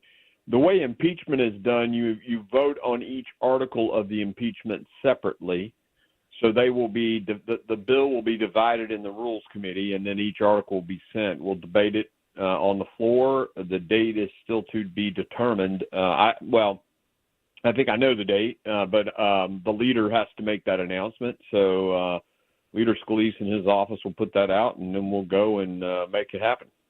All right. So the thing that I'm curious about is you had a recent sort of test vote in the House of Representatives on the issue about the southern border, and you got 14 Democrats to cross over and support that resolution. Do you think you'll have Democrats voting to impeach the Secretary of Homeland Security? I don't believe so. I mean, to do so is a real statement about, not only the failure of the Secretary, but the failure of the President. So I don't think we will. I talked to Henry Cuellar. He's probably the most likely, border district, and a very, somewhat reasonable Democrat. But he said he was not going to vote to impeach. So if he does, and I doubt the others will, my team, we've built the list of 15, and we'll be calling them over the weekend, talking to them, meeting with them on Monday. I'm actually coming back on Sunday, so I can meet with those guys on Monday, and then we can hopefully move some of them, but I really doubt it, Brian. Well, I wonder, because it's going to make some people squirm, who obviously understand that in their home district, what's happening on the southern border is not popular in their home districts. So it's gonna be a tough vote for them, I would imagine, and it'd make them squirm a little bit, both the vote that happens in the House and ultimately any vote that happens in the Senate. Yeah, I think so. I mean, it's an 80-20 issue right now. You got Democrats all over the country who are running cities crying foul, governors that are crying foul, and the guys here in Congress are still. I mean, there are many of them who still don't see it as a crisis. It's really they've got blinders on for sure. Would you just to sort of, before we go on with that, I have some other questions about the impeachment process, but I'm sort of baffled by one thing. And that is, everybody who does polling out there, Iowa, New Hampshire, and nationwide, it seems that the situation on the border is the number one concern. Why do you think that Democrats continue to insist that, well, it's not really that big a problem, and now lately what they've been trying to do is somehow lay the blame on Republicans for all this? Well, I think they have an intent to what they're doing at the border. I think particularly what Mayorkas has done is intentional. He's recrafted all of the processes to actually, they break the law actually, but to as quickly as possible and rapidly as possible process people into the country. So this is intentional. I don't believe for a second that this is accidental. So that's just kind of my gut on it. All right, so let me play devil's advocate here for a moment, and say, okay, the articles of impeachment, they move out of the House, because I think you'll have the votes for that, I'm pretty sure, and then it goes over to the Senate, where the traditional conventional wisdom is, well, they're not going to convict. So there's some people would ask, what's the reason for going forward with this whole process? Well, you can't have a Secretary of Homeland Security or a Secretary of anything, a cabinet secretary who totally disregards a co-equal branch of government. And the Constitution is pretty clear. We write the laws and they execute them. And even if you go back during the Iran-Contra hearing, when there was an investigation by Democrats on President Reagan, their conclusion was, again, this is written by Democrats, the president doesn't get to pick and choose which laws he abides by. And so we have a cabinet secretary lied to Congress, lied to the American people on multiple occasions, and is breaking at least 7 laws that we can put together, 4 court rulings. He's disregarding this co-equal branch and the judiciary branch. I can't, in my good conscience, allow that to stand. If he was a Republican, I'd do it too. So let's assume for a second, the right thing for me is to do the impeachment. I don't not do the right thing just because somebody else isn't going to do their fair share of the right thing. And so it's my duty to do this. And I went to West Point. I try to live duty, honor, country. And so I'm going to do my duty, even though the Senate may not do theirs. The president of the United States, sort of mouthed off a little bit on the way to the chopper. It's hard to understand, but I'm going to play the soundbite again where he says, give me the power. That's all I can do. Just give me the power. I've asked for the very day I got in office. Give me the Border Patrol. Give me the people, the judges. Give me the people who can stop this and make it work right. And then you have Karine Jean-Pierre, who almost on a daily basis says something like this. For years, they have refused to heed the president's request for action on much-needed funding for border security. So they're trying to lay the blame on Republicans. I mean, to me, it's laughable. I mean, but when you hear the president say, "Give me the tools I need to secure the border," what is your reaction? Well, it's an absolute bald-faced lie. In fact, the president's request has been diminishing in certain parts, particularly the parts for border security. I'll give you an example: ICE detention beds. They keep asking for fewer and fewer ICE detention beds, while the numbers of people coming across the southern border, and the law says shall detain, they continue to decrease the number of ICE detention beds. So it's a bald-faced lie. And in fact, his border supplemental request has 1,400 new Border Patrol agents. When we wrote H.R. 2 and passed it 8 to 10 months ago, it asked for 3,000 more Border Patrol agents, and that bill sits on Schumer's desk gathering dust. It is a bold-faced lie, or either he doesn't know what he's saying, which both are possible courses of action. And both are concerning. Yeah, that's right. Yeah, absolutely. All right. The other thing that's going on in the border is a standoff because the Speaker of the House and Republicans in the House, and I think most of the Republicans in the Senate, are now saying, we're not going to provide funding for Ukraine. We're not going to provide funding for Israel and Taiwan until you do something, Mr. President, to secure the border. And that standoff, it seems to be standing. We have some kind of, proposal that's floating around over in the Senate, but nobody seems to have seen the details of it. And the Speaker says, based on what I've heard, if that's accurate, it's dead on arrival. What is the status of that particular standoff? It's interesting. They initially had me, they would call me, Langford called me, and Kirsten Sinema and other senators called me and said, okay, Mark, as chair of Homeland Security, what do you need to see? And I laid it out for them, what I needed to see, and I said, I'm not spending another dime of money until the policies are right and comply with the law. And so they about 4 weeks ago just stopped calling me. I've heard the rumors too about 5,000 migrants a day, 8,000 migrants a day. That is absolute insanity. That's 1.8 plus million people. It is unacceptable. That is dead on arrival in the House. But to be truthful with you, I've not seen the actual, bill that's been put together or its tenets, other than something that's been reported in the local or in the media here. So I don't really know what its status is, other than we've told them what we're hearing is not going to pass in the House. Yeah, as the Speaker said, dead on arrival. Do you see does you see that lopping over into budget negotiations where the Republicans might say, we're not going to move forward on the budget that we need to have pass or anything that you want until you do something about the border? Yeah, the question is, there are Republicans out there, unfortunately, who are unwilling to shut the government down over border. And I get it that their districts are different than mine, their states are different than Tennessee, but in Tennessee, we have got to secure this border. That's how I think about it. So, but to say that there are enough Republicans to shut down the government in order to get border security, I don't know those numbers are there. And because they're not there, Mike Johnson's put into a box. So does he do a continuing resolution, or does he let them force an omnibus on him that has more spending in it? And that's the dilemma of the Speaker of the House with such a razor-thin margin. You've got those moderate Republicans representing moderate districts who, are unwilling to basically shut the government down over border security. And I hate that. It pisses me off, but that's where we are. Well, we hear that, every city now is a border city. And there's true story here in Middle Tennessee, Channel 4 now reporting about a document that was sent to the city of Franklin saying that 600 immigrants could travel to Middle Tennessee. They didn't say when or how that would happen, but they gave them a notice on it, and we're just now hearing about that.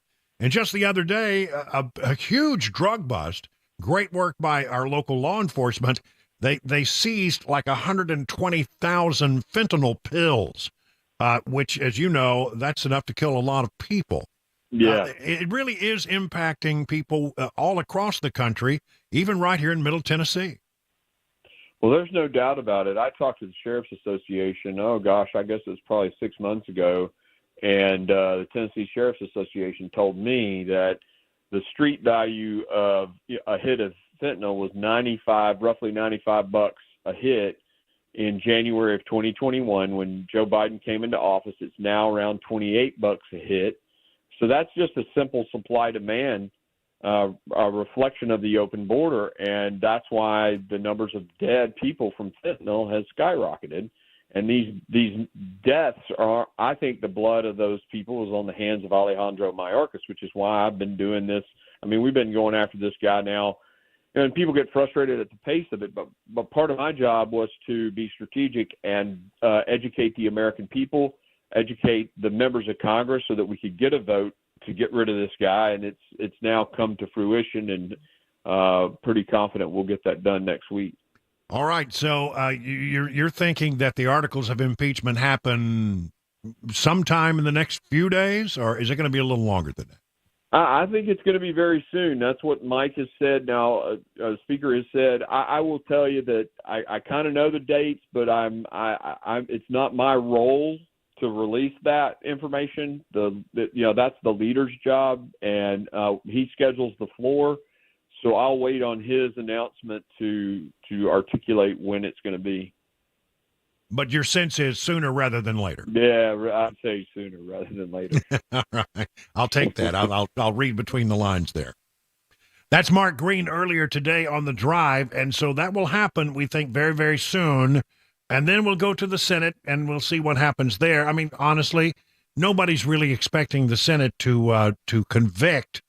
But it certainly makes a lot of Democrats squirm, makes them actually have to stop and maybe even have to explain themselves to voters, because voters around the country, as we'll see in just a moment, are looking at the situation at immigration as the biggest issue that is facing them in the country right now, right up there alongside the economy and immigration. So why would you not want to go out and take out the guy who's responsible for the disastrous immigration policy? I think a lot of Democrats will have to explain that to voters back home. We'll talk about some of the numbers and do our 2024 report here in just a few moments. Right now, it is 20 minutes past the hour of 5 o'clock.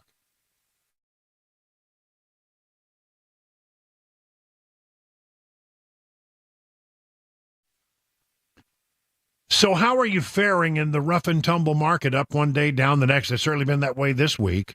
The experts at Beacon Capital Management understand it's scary, but they have a plan to assess where you are and help you make any mid-course corrections that might be needed as you head off towards your retirement. I mean, wouldn't it be great to have peace of mind that you're on the right path? Beacon can provide that reassurance, and it starts with a simple phone call. The experts at Beacon will take it from there. I mean, you have nothing to lose in this process except for potentially the worry that you have. Get started today by calling 615-488-9303. At the end of the process, you'll be able to rest easy knowing you have a plan that meets all your retirement goals. Embrace the worry with confidence that you're on the right path. Again, the number is 615-488-9303. The experts at Beacon stand ready to take your stress away.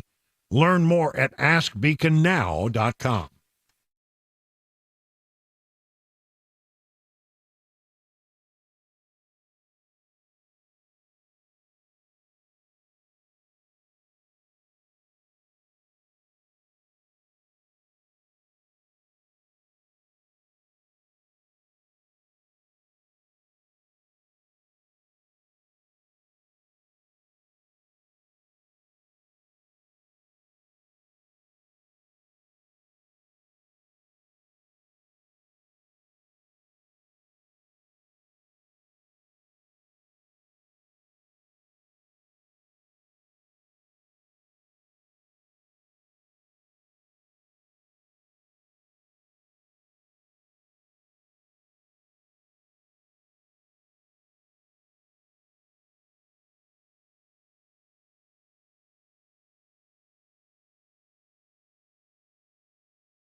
A border deal on Capitol Hill may be imminent. A rally on Wall Street today, and retaliation is on the way for those deadly attacks on U.S. troops. Those stories and more coming up at 5:30.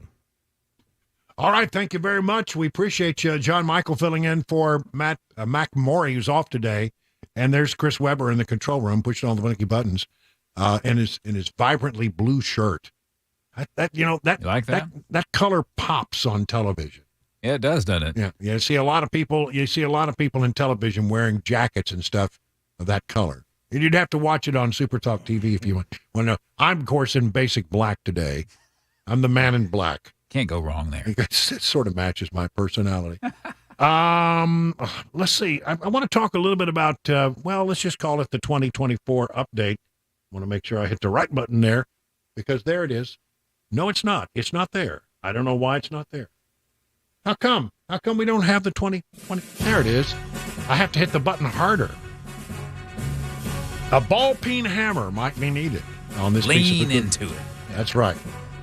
2024 update here on Super Talk 99.7. Give you some of the numbers that are coming out.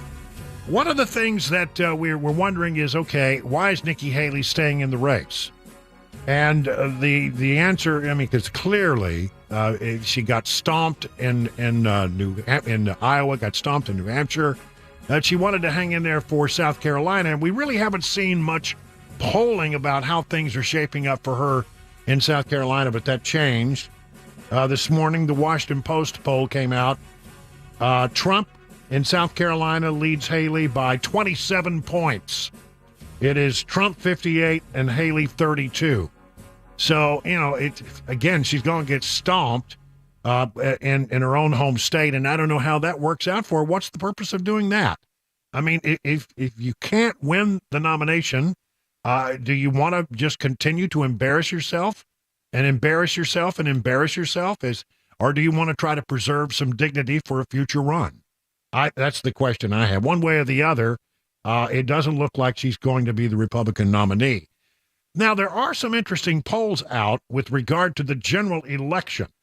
Let's see. CNN has a poll out today that says if the it's a general election number. Remember, we don't do this that way. That's a reflection of the popular vote, and we elect presidents through the Electoral College. But one way or the other, it is a good metric. And CNN says Trump will beat Biden if the election were held today by 4. And then they say that if Haley were to run against Biden and somehow become the Republican nominee, and we see this from time to time, they say that she would win by 13 points. Now, I don't know. There's another poll out here, Yahoo poll, that says Trump will win over Biden by 1, but if it were to be Haley as the nominee going against Biden, Biden would win by 5. So, I mean, these polls are sort of all over the place right now. And there was a big poll. I didn't talk about it yesterday because it just didn't feel right to me.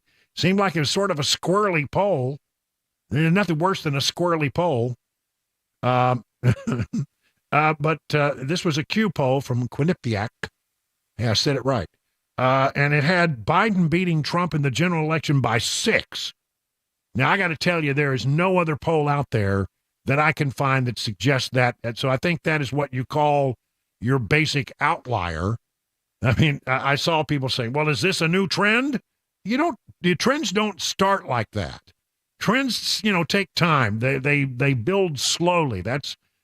You don't just jump from being in the hole to being 6 ahead. So I discount the Q poll, not because I don't like the numbers, but because they don't make any sense. They don't comport with any other poll out there. The Real Clear Politics average of polls, I should look that up real quick and find out what that is. I got it right here. On the national election, they have, it's tightened lately since the last time I looked at it. They have Trump leading by about 2. But if you put in Kennedy, West, Stein, it becomes Trump winning by about 5. And that's really a more accurate reflection. Every time you do a 4-way or a 5-way, Trump does better and Biden loses. I think I like the feel based on what I've seen in other polling data. I like the feel of that CNN poll. Trump beating Biden by 4. I don't know what to make about all this stuff about Nikki Haley. Quite frankly, I just can't decide if there's any there. We told you yesterday about a huge poll. This is really big, where in Arizona, Georgia, Michigan, Nevada, North Carolina, Pennsylvania, Wisconsin, Trump was winning in all of those battleground states sizably over Joe Biden. But some folks have done some digging into the internals of the poll, and there are little tidbits to be gathered here. Bloomberg poll reveals those surveyed trust Trump more than Biden regarding the issue of immigration by a margin of 52-30. That's a lot. The 22% margin is up 5 points since the last poll in December. telling me that immigration continues to be the thing that is grabbing people's attention, a growing issue. And it sort of explains why, Biden has been out there trying to blame Republicans for all this and trying to shift the blame. He knows he's in trouble on that issue. Regarding economic issues, Trump prevailed over Biden 51-33.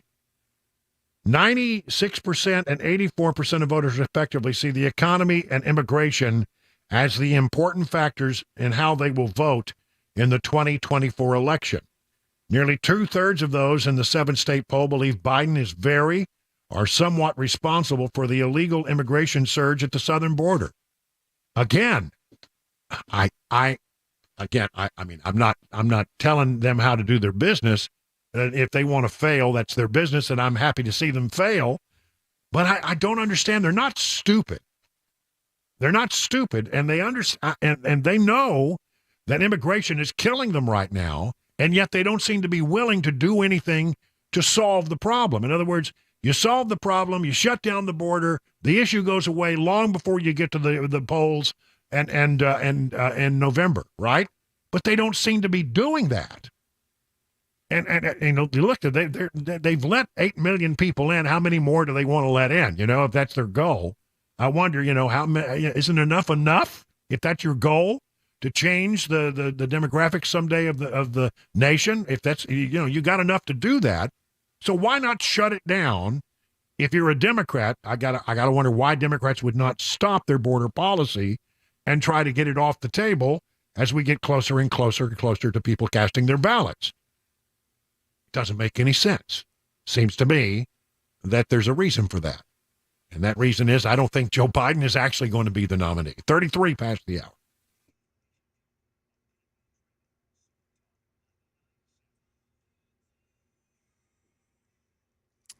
It's 5:33. I'm John Michael with your top stories. Clear and 56 degrees and a partly cloudy on Music Row. A traffic report and weather forecast in 5 minutes. In a surprise speech on the Senate floor today, Senate Majority Leader Chuck Schumer, Democrat from New York, said details of a long-awaited bipartisan immigration deal that's also linked to more funding for Ukraine and Israel will be released in the coming days. Discussions are going well.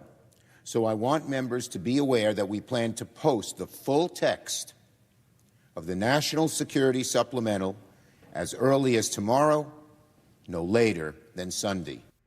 The majority leader is keeping the Senate in session so this and other matters can be voted on. Though U.S. officials remain tight-lipped on responding to Sunday's deadly drone attack that killed 3 American service members in Jordan, Ann Flaherty tells us we can still expect retaliation. I did speak with a U.S. official who said this is going to unfold across several days. You could see this in multiple countries. We are expecting strikes possibly in Iraq and Syria, possibly even Yemen as well. Iran was not on that list. Earning reports from big companies made for a rally on Wall Street today. The Dow closed up 396, NASDAQ gained 197, and the S&P closed up over 60 points. That's the latest news. Weather is next. I'm John Michael, WTN News.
Hey, Valentine's Day is just around the corner. And are you looking for the most thoughtful, romantic gift for the one that you love this Valentine's Day? I got 2 words for you. Genesis Diamonds. Maybe it's a simple pendant or an exquisite one-of-a-kind designer ring. Genesis can help you pick out the most memorable and special piece of jewelry for the occasion. And to make it even sweeter, from now until Valentine's Day, whether you spend $199 or $199,000, Genesis will give you chocolates, fresh flowers, and dinner out at no extra charge. That's a great deal, guys. It's a one-stop ultimate Valentine's Day experience. When you buy any piece of beautiful jewelry, they will give you some beautiful flowers from Jenny's Florist, some yummy chocolates, and a gift card for dinner at STK Steakhouse. Pretty swank. So stop wasting time. Get to Genesis Diamonds. They've got a spectacular collection of memorable romantic gifts starting at $199 all the way up to $199,000. And right now, they're going to throw in chocolates, flowers, and dinner out. Now, what a deal. No extra charge. Happy Valentine's Day from Genesis Diamonds. 2 locations, Green Hills and Cool Springs.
Forty minutes past the hour of 5 o'clock on Super Talk. Brian Wilson in the chair here.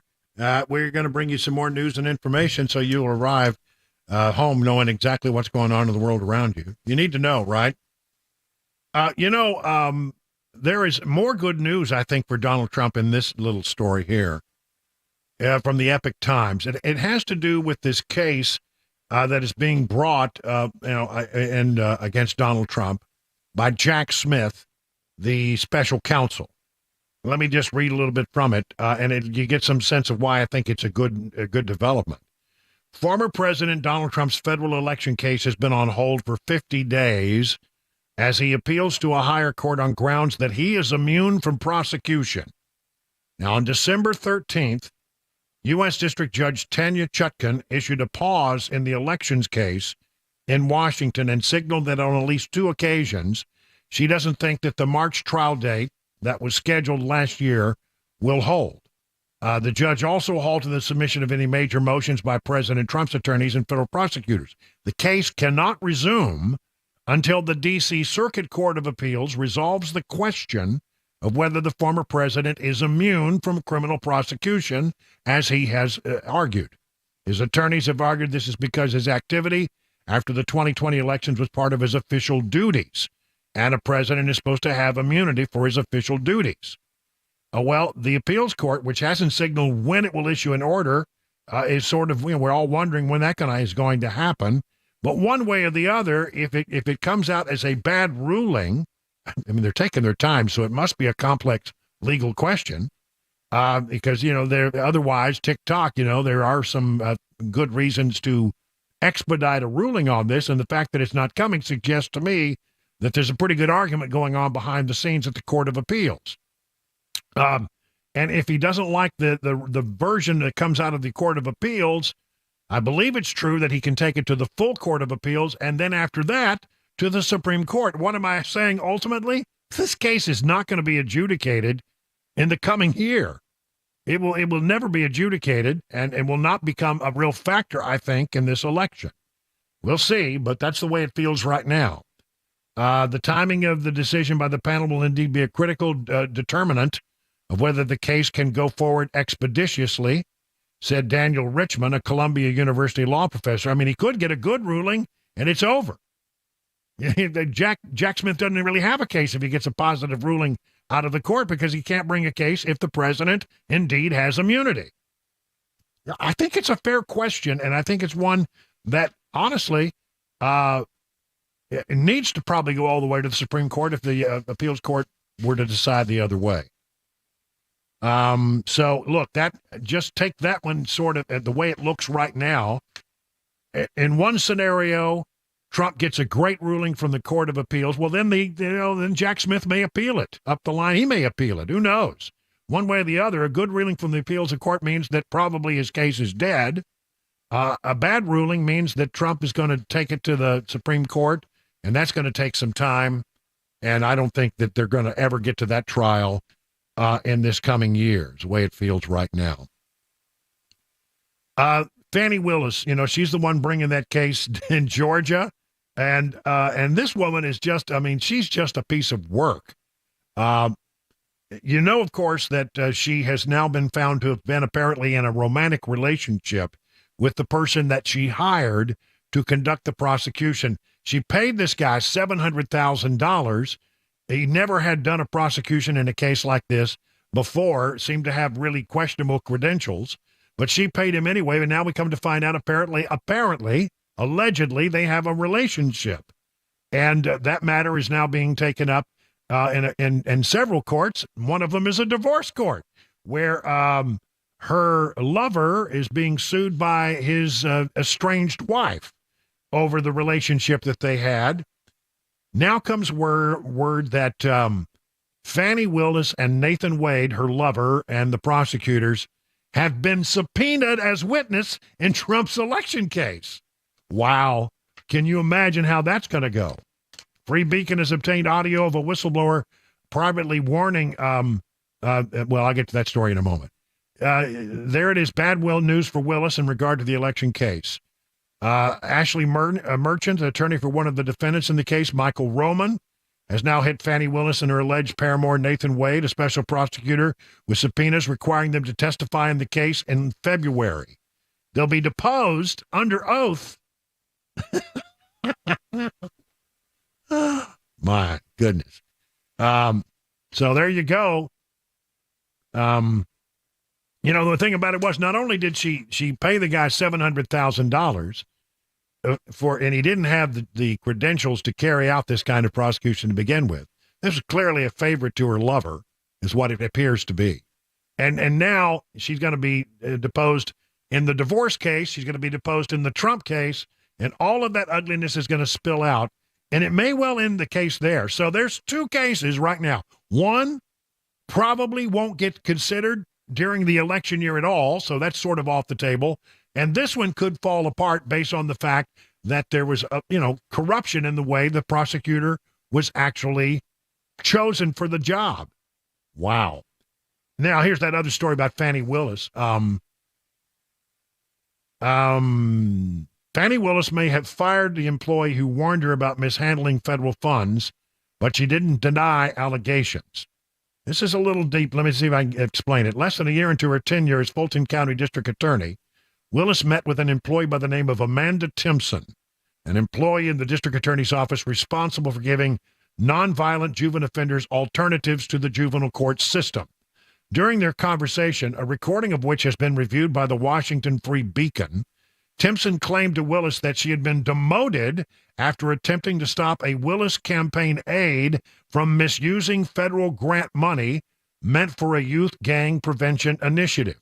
According to Timpson, the aide, Michael Cuffey, planned to use part of the $488,000 federal grant earmarked for the creation of a Center of Youth Empowerment and Gang Prevention to pay for, quote, swag, computers, and travel. Quote, Timpson told Willis, he wanted to do things with grants that were impossible, and I kept telling him, you can't do that. And he said, he told everybody, we're going to get MacBooks, we're going to get swag, I'm going to use it for travel. And I said, you can't do that. It's a very specific grant. Well, according to the recording, Willis said, I respect your assessment, and I'm not saying your assessment is wrong. But and she apologized to Timpson for being demoted and said that Cuffey had failed her administration. But get this, less than 2 months later, Willis abruptly terminated Timpson and had her escorted to the office by 7 armed investigators, that according to Timpson. When Timpson filed a whistleblower complaint the following year, Willis's office issued a statement describing Timpson as a holdover from the prior administration who was terminated because of her failure to meet the standard of the new administration. No, she was trying to uphold standards, and Willis didn't want the standards upheld. And finally, one more Biden story. This is a Biden Inc. story, and it's about Hunter Biden. A conservative legal group has taken action, filing a complaint with the District of Columbia Court of Appeals Board of Professional Responsibility, alleging professional misconduct by the president's son. And I won't go into all of the details about this except to say what this is.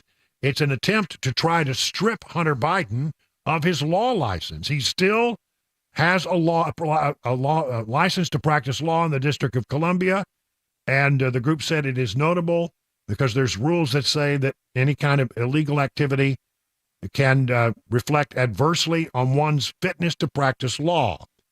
Public faith in the integrity of the bar demands that the rules of professional conduct be applied consistently and fairly. There must be one standard for all bar members, regardless of a lawyer's particular political affiliation or family connections. They say an investigation of Mr. Biden is certainly warranted here.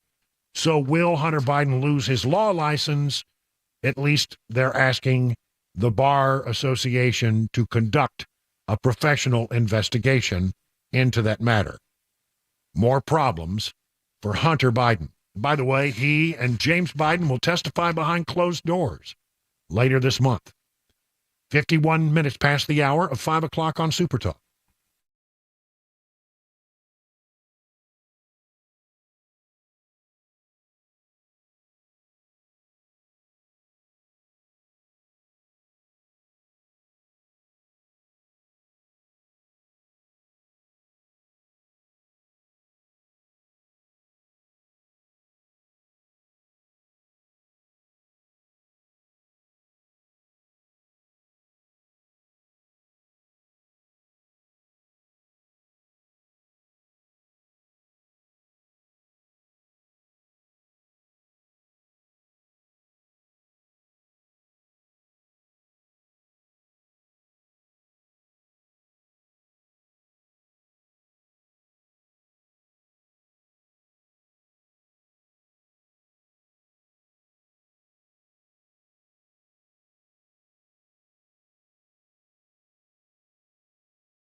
It's 6 o'clock. I'm John Michael with your top stories. Cloudy and 54 degrees on Music Road. The forecast and the latest traffic report are upcoming. There are concerns at the White House over how to respond to Sunday's deadly drone attack that killed 3 American service members in Jordan. And Flaherty reports from Washington. President Biden's top military advisors have been pushing for this idea of multiple strikes, multiple countries, sending a substantial message to these Iran-backed militants that the U.S. means business. Of course, some aides in the White House agreeing, but others being very concerned that these retaliatory attacks will escalate tensions in the region.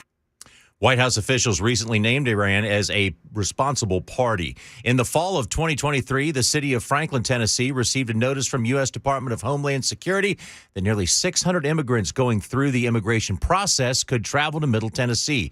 In the notice, Homeland Security specifically named Nashville, Davidson County, Murfreesboro, and Franklin. DHS offered no specifics of when or how many immigrants might be brought to Franklin versus the other cities named, the city of Franklin said.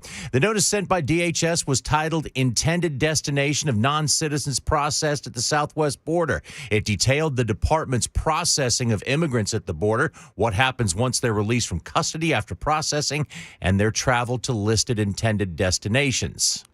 An 18-year-old was reported shot and killed by a 17-year-old during a shootout in Bellevue last night. Officers with the Metro Nashville Police Department said the shooting happened at the Kroger Shopping Center in the 7000 block of Highway 70 at around 8:15 p.m. Last night. Metro Police say 18-year-old Gavin R. Desart was killed by a 17-year-old boy who was critically wounded and taken to a Vanderbilt University Medical Center. The 17-year-old will be interviewed by detectives as his medical condition improves. After more than 2 years, the homeless encampment in Hermitage has closed. It comes after neighbors and businesses called and emailed city officials to clean it up. News Channel 5 reports city officials said all 36 people living at that camp are now housed, and many are under a roof for the first time in several years. That's the latest news. Weather and traffic are next. I'm John Michael, WTN News.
It is 6 minutes past the hour of 6 o'clock on Super Talk 99.7, the last hour of this first day of February. That's right. It's the first day of February. Tomorrow is Groundhog Day, but we're not going to pay any attention to the groundhog. We're going to be looking to see whether Grogu sees her shadow when I kick her out to do her business tomorrow morning. That's going to be our barometer about whether or not weather continues. That's just as good as the groundhog, I think. Well, the groundhog's only right 39% of the time, so.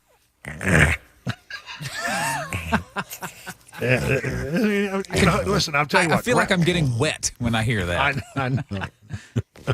Yeah. Well, we'll send both dogs out.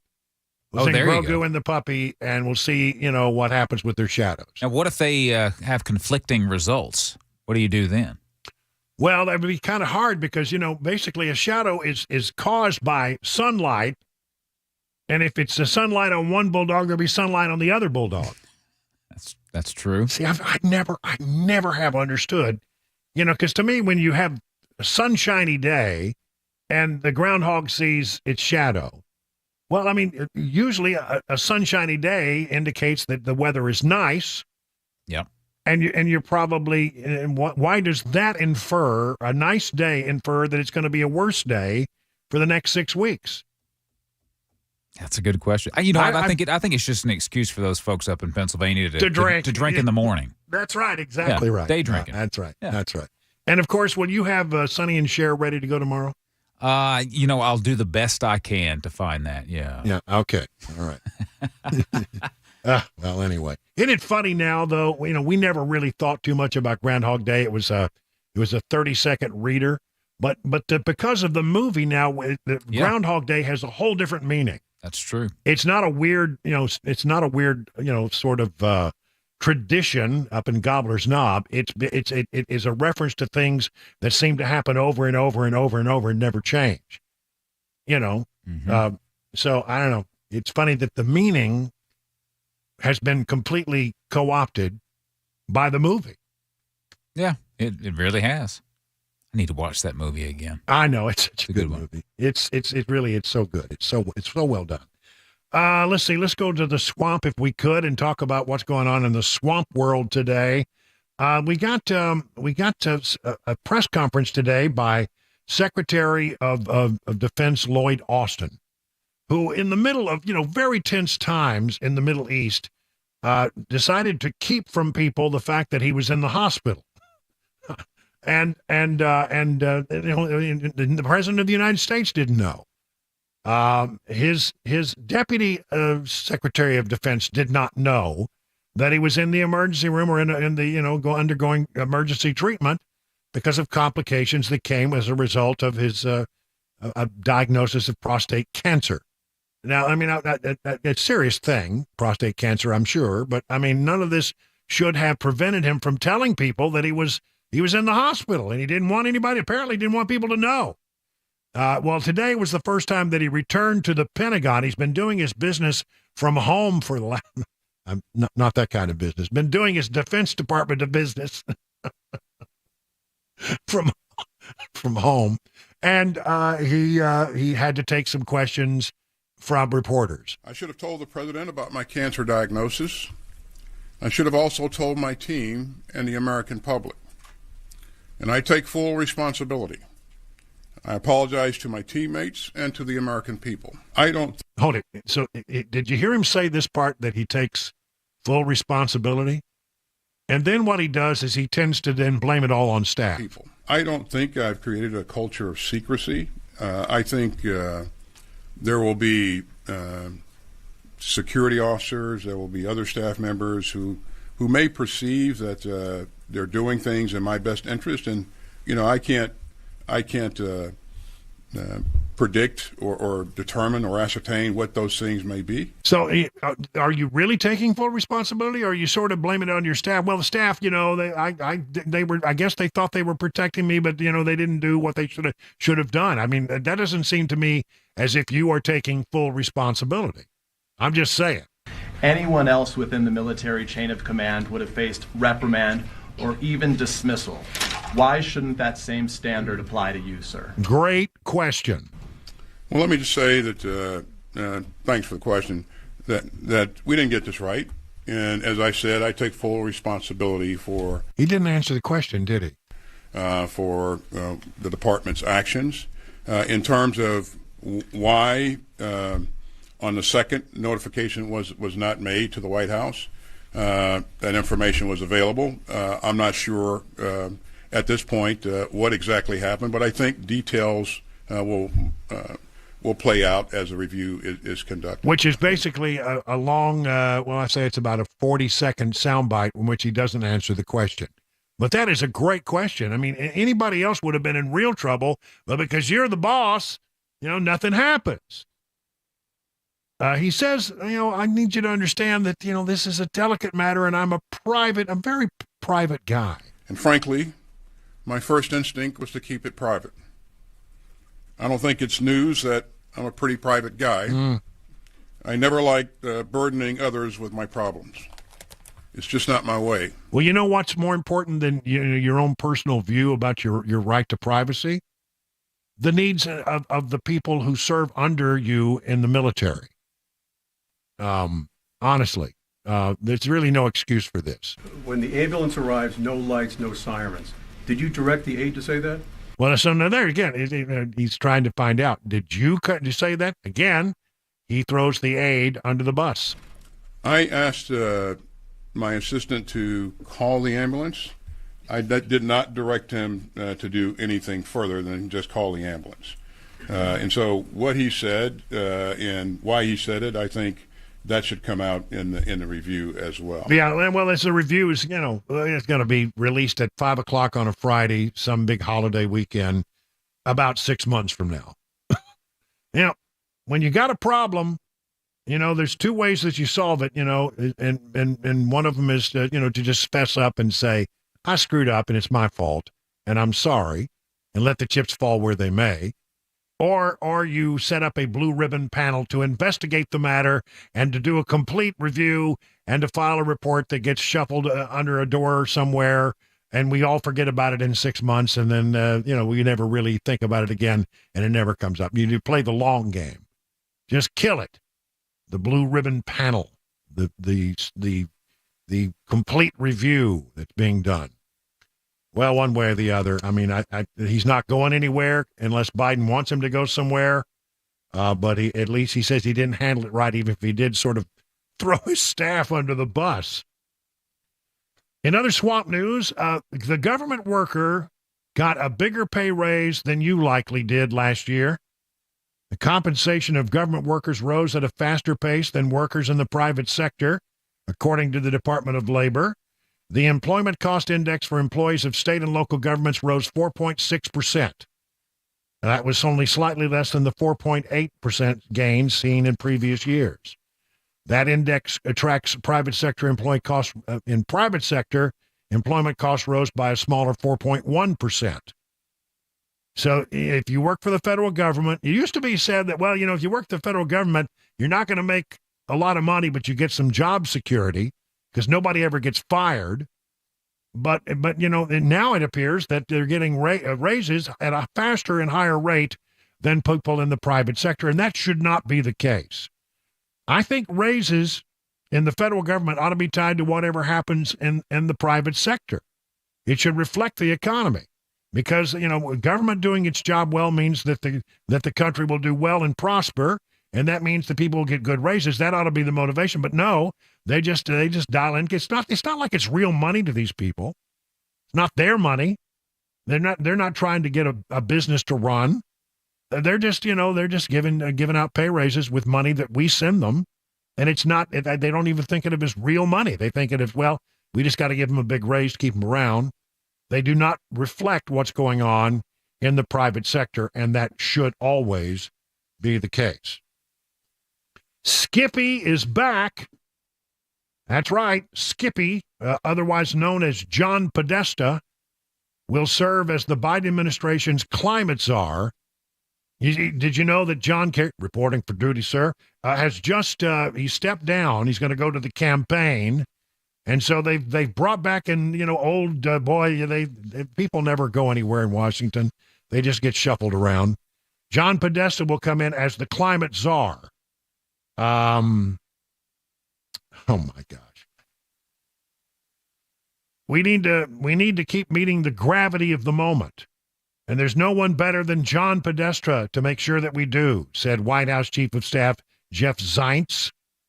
Mr. Podesta, who served as Hillary Clinton's 2016 presidential campaign manager, the one where she lost big time, will take over Mr. Kerry's responsibility. He will not be named as climate envoy, but as a senior advisor to the president for international climate policy. And that means that he doesn't have to be confirmed by the Senate. Because if you're a special envoy, you have to be confirmed by the Senate. You have to say, well, why did we call him Skippy? I don't know. When he was working in the White House in the Clinton years, and I was there covering the Clinton, Podesta was a big player, ultimately became chief of staff to Bill Clinton. And there was a joke going around that some days you met Podesta and some days you met his evil twin Skippy. So the nickname Skippy sort of stuck.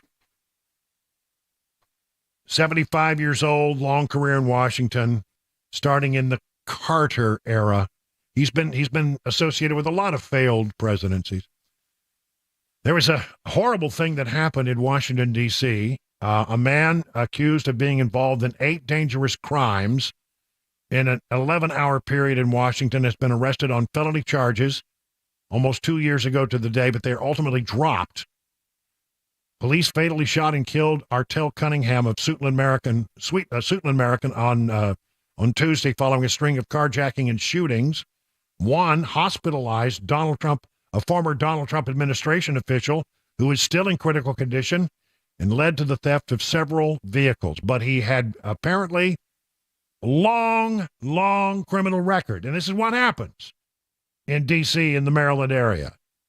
These violent criminals they're in and out. They never really do any hard time. They were dropped. The charges, 8 dangerous crimes across an 11-hour period. But he was arrested on felony charges 2 years ago to the day, but they dropped the charges. If they had pursued the charges, chances are this crime spree and the injury to Artel Cummings, to the individual from the Donald Trump administration would not have occurred. And then there's this. U.S. Capitol Police announced Thursday, according to FoxNews.com, they have declined to press charges against following the filming of a sex video recorded inside the Hart Senate office building on the morning of Wednesday, December 13th. Remember this? This was on the internet. Once you've seen it, you can't unsee it.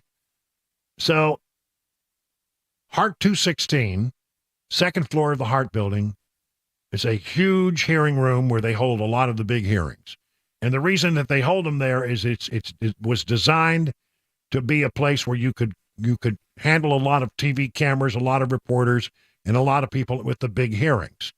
And they built the whole thing for television. Ostensibly. A lot of us didn't really like the room for television, but that's what it was built for.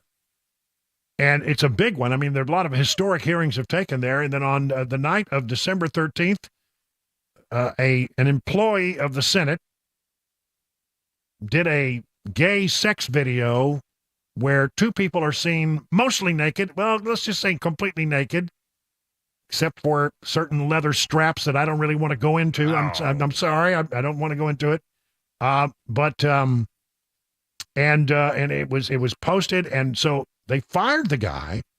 He worked for Maryland Senator Ben Cardin, so they knew who the guy was. He said we fired him it's a personnel issue. And although he would never ID to the staffer in the video, but a lot of people figured out who it was. But they can't bring charges.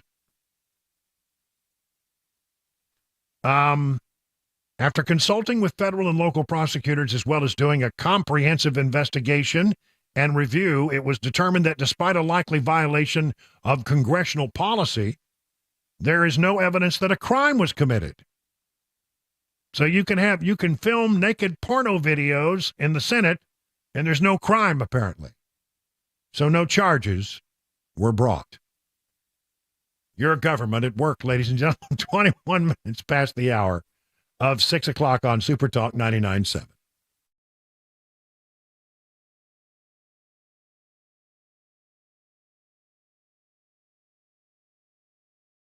Let's talk about gold. It's been used as money for millennia, a tried and true store of value consistent across generations.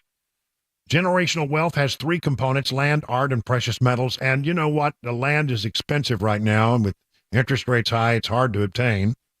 Art, you really got to know art, and it's subjective, don't you think? With precious metals, man, that's real. That's tangible. You can hold it in your hand. You can put it in your safe. You can stuff it under your mattress. You can do whatever you want to with it. It will always have value. Inflation is currently decreasing the value of your money. And gold and silver can be a safe haven during uncertain economic times. Learn all about the importance of owning precious metals by going to Nashville Gold and Coin. Maybe you have some gold that was given to you. You're not sure what it's worth, and you're curious about precious metals and you want to learn more. Well, this is the place to go. You can learn all about the importance of owning precious metals by going to Nashville Gold and Coin. Always available to discuss your options and to educate you. They really want to help you understand the precious metals market. So do what I did. Go to Nashville's real money source, Nashville Gold and Coin. Learn more and set up your one-on-one appointment at NashvilleGoldandCoin.com.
U.S. officials are weighing on how they should send a message to Iran. A country music star is arrested on drug charges, and we'll have today's closing money news. That's all coming up at 6:30 on Super Talk 99.7 WTN.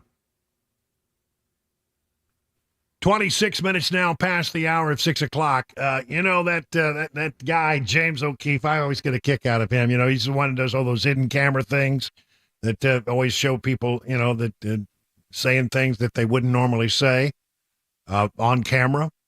And he's really good at that. And he's got a new one out.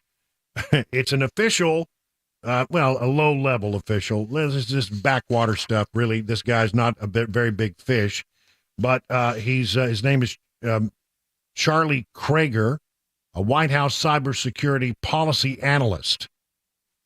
And he apparently, it appears that O'Keefe has him going to a restaurant. The way it appears to me is that he thinks he's on a prospective date. All right, with O'Keefe, who's wearing glasses and in some kind of disguise. And he dishes that. Now, listen, there's nothing here that's shocking except that, the folks who work at the White House are willing to say these things, when they think nobody's really paying attention or when you're trying to impress the person across the table from you. And so here it is, James O'Keefe.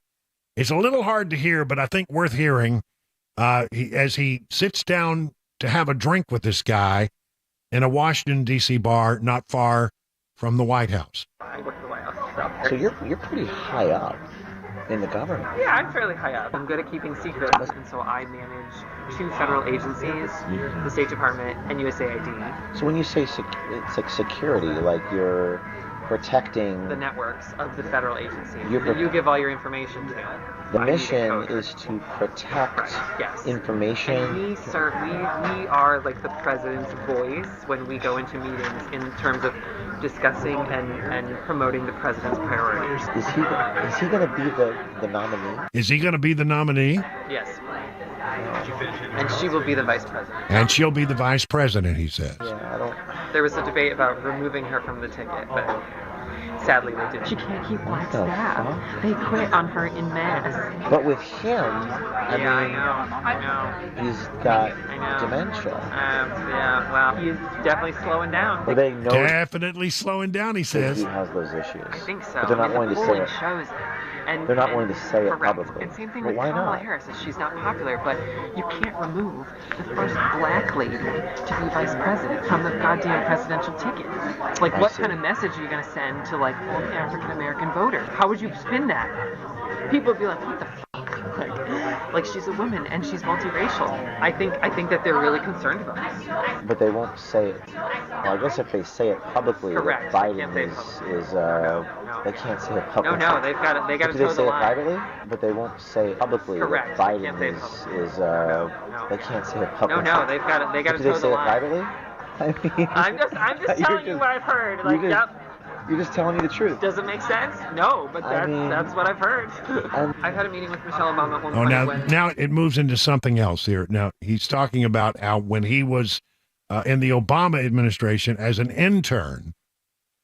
See, this guy's just like one level above intern. He's really trying to, project that he's somebody, but he's really not. And he's just spouting stuff that he's heard in the office. But when he was an intern, he had a meeting with Michelle Obama. And he says that they asked her the question, are you ever going to run for public office? I was an intern, and someone asked her, will you ever run for office? And she said no, emphatically. Really? I've seen all the shit my husband has had to go through. I saw all the stuff my husband had to go through, and I don't want any part of it. That does not interest me. So you work in cybersecurity for the White House, and my question is, what are you doing on a meeting with James O'Keefe?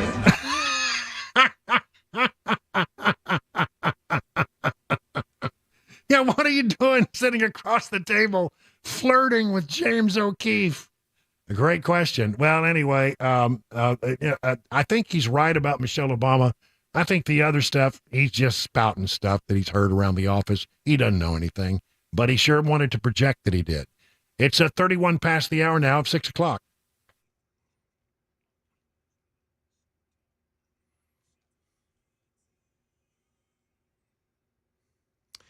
It's 6:30. I'm John Michael with your top stories. Cloudy and 52 degrees on Music Road. The full weather forecast and the latest traffic report are upcoming. Country music star Darius Rucker has been arrested on minor drug charges, according to the Williamson County Sheriff's Department. WSMV is reporting Rucker was charged with simple possession and released today on $10,500 bond. Iranian-made drones using an umbrella militia group are said to be responsible for Sunday's deadly attack that killed 3 U.S. service members in Jordan. U.S. officials also believe that the same drones are being supplied to Russia and Syria. Mick Mulroy is a national security and defense analyst for ABC News. Something needs to change to get Iran to relook at their support for these groups and stop sending these type of drones, which are very deadly. White House officials have recently named Iran as a responsible party in the attack. Michelle Franzen has our closing money news report. ABC News, Wall Street now. Stocks surged on Wall Street as investors eagerly anticipate earnings reports from some big tech companies. The Dow rose 370 points. The Nasdaq gained 198 and the S&P added 61. Stocks fell sharply on Wednesday on news the Fed was keeping interest rates steady, but a new slew of economic reports inspired optimism Thursday. Weekly jobless claims rose slightly, but the number is still relatively low. Another report finds U.S. workers were more productive in the last 3 months of 2023 than expected. A third data set shows manufacturing is improving. Peloton has sunk to its lowest price on record after reporting another loss and giving investors a lukewarm forecast. More than 200 reporters, photographers, and staffers at 7 newsrooms are on a 24-hour strike seeking fair wages. And TikTok may sound different now that Universal Music Group is no longer allowing songs from its artists on the social media app. That's the latest news. Weather's next. I'm John Michael, WTN News.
Grace Point Healthcare delivers medicine affordably with menu-style transparent pricing so you'll know how much it will cost before the care is delivered.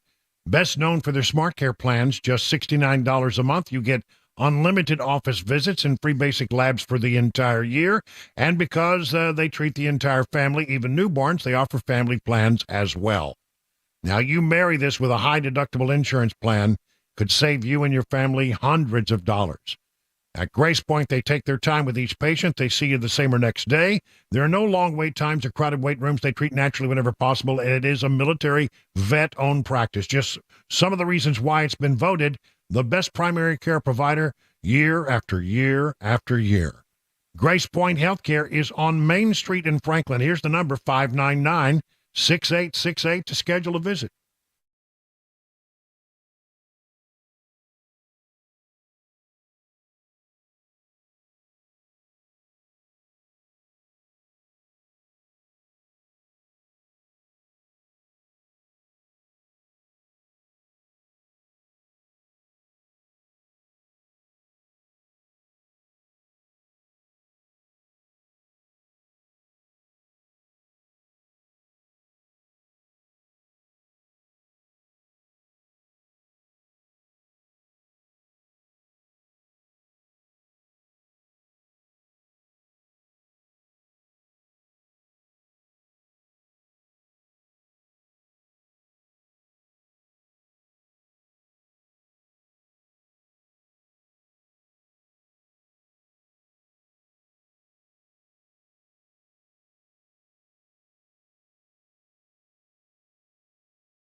38 minutes now past the hour of 6 o'clock on Super Talk 99.7. We're winding it down here for the next 22 minutes. We'll be bringing you information. Then we'll go to the news, and then, you'll hear from Mark Levin. You'll hear that dramatic music. He's here. And then he'll carry on through the rest of the evening.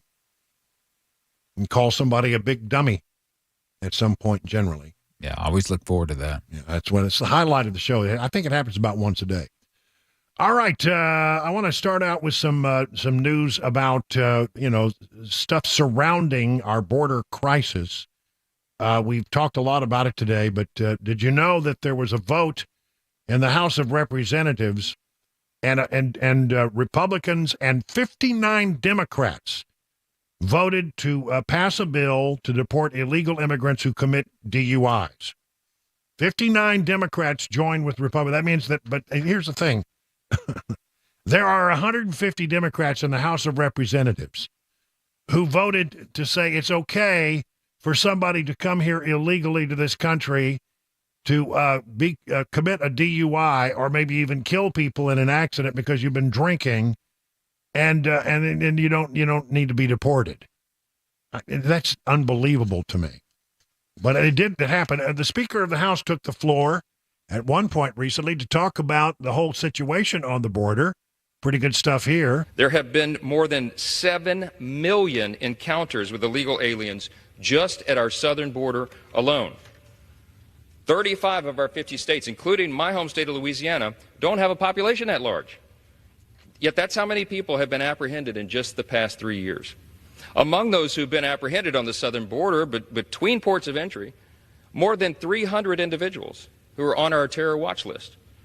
Terrorist watch list. The frightening question is, if so many terrorists were caught attempting to cross our borders, how many have entered undetected? We suspect it is a much higher number. And we know that there are at least 1.8 million gotaways that we know have escaped CBP. Who knows what dangerous plans those gotaways are making and what foreign adversaries they may be speaking with. Understand the situation at our border presents a clear and present danger to our national security, and it demands that it be addressed. Yes, it needs to be addressed, but I don't know that they're gonna. Tennessee lawmakers support sending more troops to Texas and securing the southern border. This is from Fox 17's website. You may remember last October, Governor Lee sent the Tennessee National Guard and a transportation unit down there, 125 soldiers to the border on a year-long mission. And now, in the wake of a Supreme Court decision that did not go well for the state of Texas, that gave the Border Patrol the ability to take down the concertina wire that the state of Texas has employed, Governor Lee has pledged additional support to Texas, and it's good to know that the governor continues to support, along with, by the way, 24 other Republican governors have said that they will support the state of Texas, or they do support, at least in theory, they would support them. In Florida, they're going a step further. Governor Ron DeSantis, now that he's back to being a full-time governor again, announced that he's sending members of the Florida National Guard to Texas to help Governor Abbott's mission. He reestablished the Florida State Guard, which is a civilian emergency response force under his control in 2022, and will deploy troops in an effort to stop the invasion at the U.S.-Mexico border. Also send up a battalion, as many as 1,000 Florida National Guard soldiers to the border. We have stepped up probably more than any other state, and we're proud to do that. However, we don't think this is enough. I believe that a state has a right to fortify its own borders, DeSantis said during a press conference in Jacksonville on Thursday. If Texas is helping to erect barriers, putting up razor wire, doing other things to keep illegal aliens out, I want to be helpful with them doing that. Florida is one of 26 states that have backed Texas' legal defiance against the Biden administration, emphasized in a letter sent on Monday to President Joe Biden and Homeland Security Secretary, soon to be impeached, Alejandro Mayorkas. We're going to fortify our presence along the southern border. We're going to provide up to 1 battalion, as well as our first ever deployment of the Florida State Guard. And the goal is to help Texas fortify this border, help them strengthen the barricades, help them add barriers, help them add wire that they need to do so we can stop this invasion once for all. I mean, it's shocking that it's coming down to a standoff between state and federal officials on the border, and that the federal government consistently refuses to do, under the orders of Joe Biden, the things that should be done to protect this nation. We owe a debt of gratitude to the state of Texas, to Governor DeSantis, and any other governor that supports what Governor Abbott is doing there in Texas. And good on you, Ron DeSantis. In other news, police in sanctuary cities report, surprise, surprise, surprise, shock, shock, shock, that there is a significant increase in crime tied to the illegal aliens that are being released by the Biden administration. Well, we've seen this video out of New York City, which is just one of the most disturbing things I've seen in a while, where there's about a dozen illegal migrants who are just beating the crap out of a couple of police officers, got them down on the ground. They're trying to make an arrest, and it goes badly, and they're actually kicking and stomping these police officers. And then they arrested 7 of them. 7 of them get arrested. There's probably more. They're trying to figure out who they are and where they went. But there's 7 of them who get arrested, right? And then the cameras caught up with them as they were released from jail, free to go. How can you stomp on a police officer and walk the streets the very next day? How does that happen? I don't know. It really irritates me. And these guys are not, you would think that you would be smart enough to show a little remorse or to cover your face out of embarrassment. No, they're sticking their tongues out at the camera, and they're flipping off the camera people as they are walking away. And the cameras are doing the perp walk thing. Really, honestly, what is this country coming to? It is so concerning. News not related to the border, but still important. Oregon, the first state to decriminalize drugs, has now declared a state of emergency in Portland over fentanyl. Well, who could have seen that coming? The Democrat governor of Oregon, the first state in the nation to decriminalize drug use in 2020, has declared a 90-day state of emergency in Portland because of the magnitude of the fentanyl problem there. Tina Kotek and I don't know how to say that, Multnomah County Chair Jessica Vega Peterson and Portland Mayor Ted Wheeler have each declared an emergency. Development of a system to efficiently track and coordinate existing resources to assess people impacted by fentanyl use should be completed in not more than 90 days. Well, that's good, Let's develop a system, and let's track and coordinate. No, why don't you just, make illegal drugs illegal again? Again, a cautionary tale here. I think that when you legalize drugs, and again, there's I know some people, feel like marijuana is different, and maybe it is. I don't know. I don't feel like it is, but a lot of people do. When you legalize drugs, you're solving a problem. I think you're making a problem much worse. I truly believe that with every fiber of my being. I really do. I really do. Let's see, what else do we have here? As I've mentioned, tomorrow is Groundhog Day. And I have some facts so that you when you get up in the morning and you're sitting across the breakfast table, or you go into work, get your cup of coffee, you just give them some of this. People will say, wow, this guy knows a lot about Groundhog Day. When did it start? It started a long time ago. I've got the date here. February 2nd, 1887, in Puxatawney, Pennsylvania. And the tradition has its roots in the ancient Christian tradition of Candlemas, when the clergy would bless and distribute candles that were needed through the winter. The candles represented how long and cold the winter would be. The Germans added to the tradition by selecting an animal to help predict the weather. Initially, it was not a groundhog, it was a hedgehog. But they switched from hedgehogs to groundhogs because they were easier to get.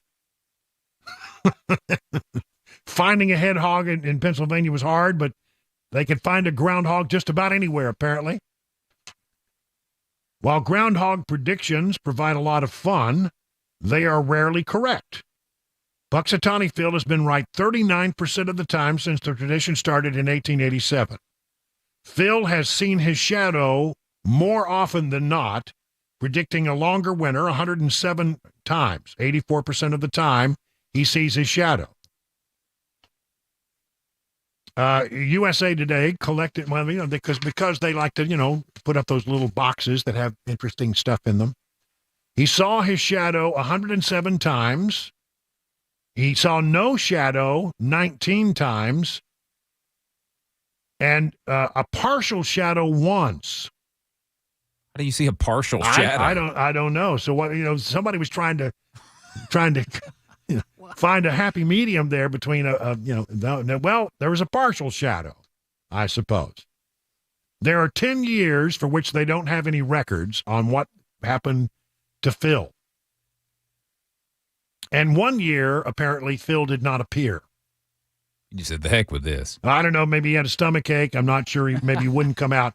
The deadgum groundhog, you never noticed that they handle him with big leather gloves. Because those things are mean. He's a biter, yeah. Yeah, he's a biter. And, of course, there's been more than one Phil. I don't know which number Phil we're on. But in 1 year, they dropped the groundhog. I remember that. Ooh. That was ugly. It's probably the next year that he just didn't come out. He's like, you're not going to drop me again. You drop me, and I'm not coming out. Or maybe the groundhog escaped 1 year, and they just didn't know what to do. I don't know. I really believe that, if you want to get your weather information from a rodent, that's all good and fine. But I really believe a new tradition should start here in Watertown, and I'm gonna pitch this. Maybe I'll go to the city council. They love me over at the city council. Oh, I'm sure. I'll go to the city council and propose this for next year, that we have a French bulldog predict the weather. I think you should do it. I'd like to see that become a tradition. I'll let you know if Grogu sees her shadow tomorrow. It is 50 minutes past the hour of 6 o'clock.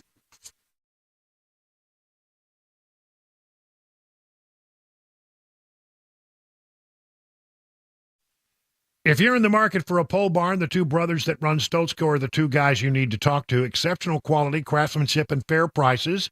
They can build your new pole barn to your specifications with your needs in mind, and that is the Stoltzko difference. Pole barns can be used for a lot of different things. It can be a tool barn, it can be a work barn, it can be a garage for sure. It can even be a place to live in. Flexibility is key. Now, they combine the classic post-frame barn look with the reliability of modern materials and techniques to give you a finished barn that will stand the test of time. They do not scrimp on quality. They do not cut corners. They believe their customers deserve only the best. So once you go to their website, stoltzko.com, and take a look at some of the things they've done from other people. And when you see them, you'll say, wow, that's something I could really use. Then give them a call, 615-622-5992. That's Stoltzko, Stoltzko, Stoltzko.com, where you can find them on Instagram or at their website. And again, look at those examples of their outstanding work. Stoltzko.com.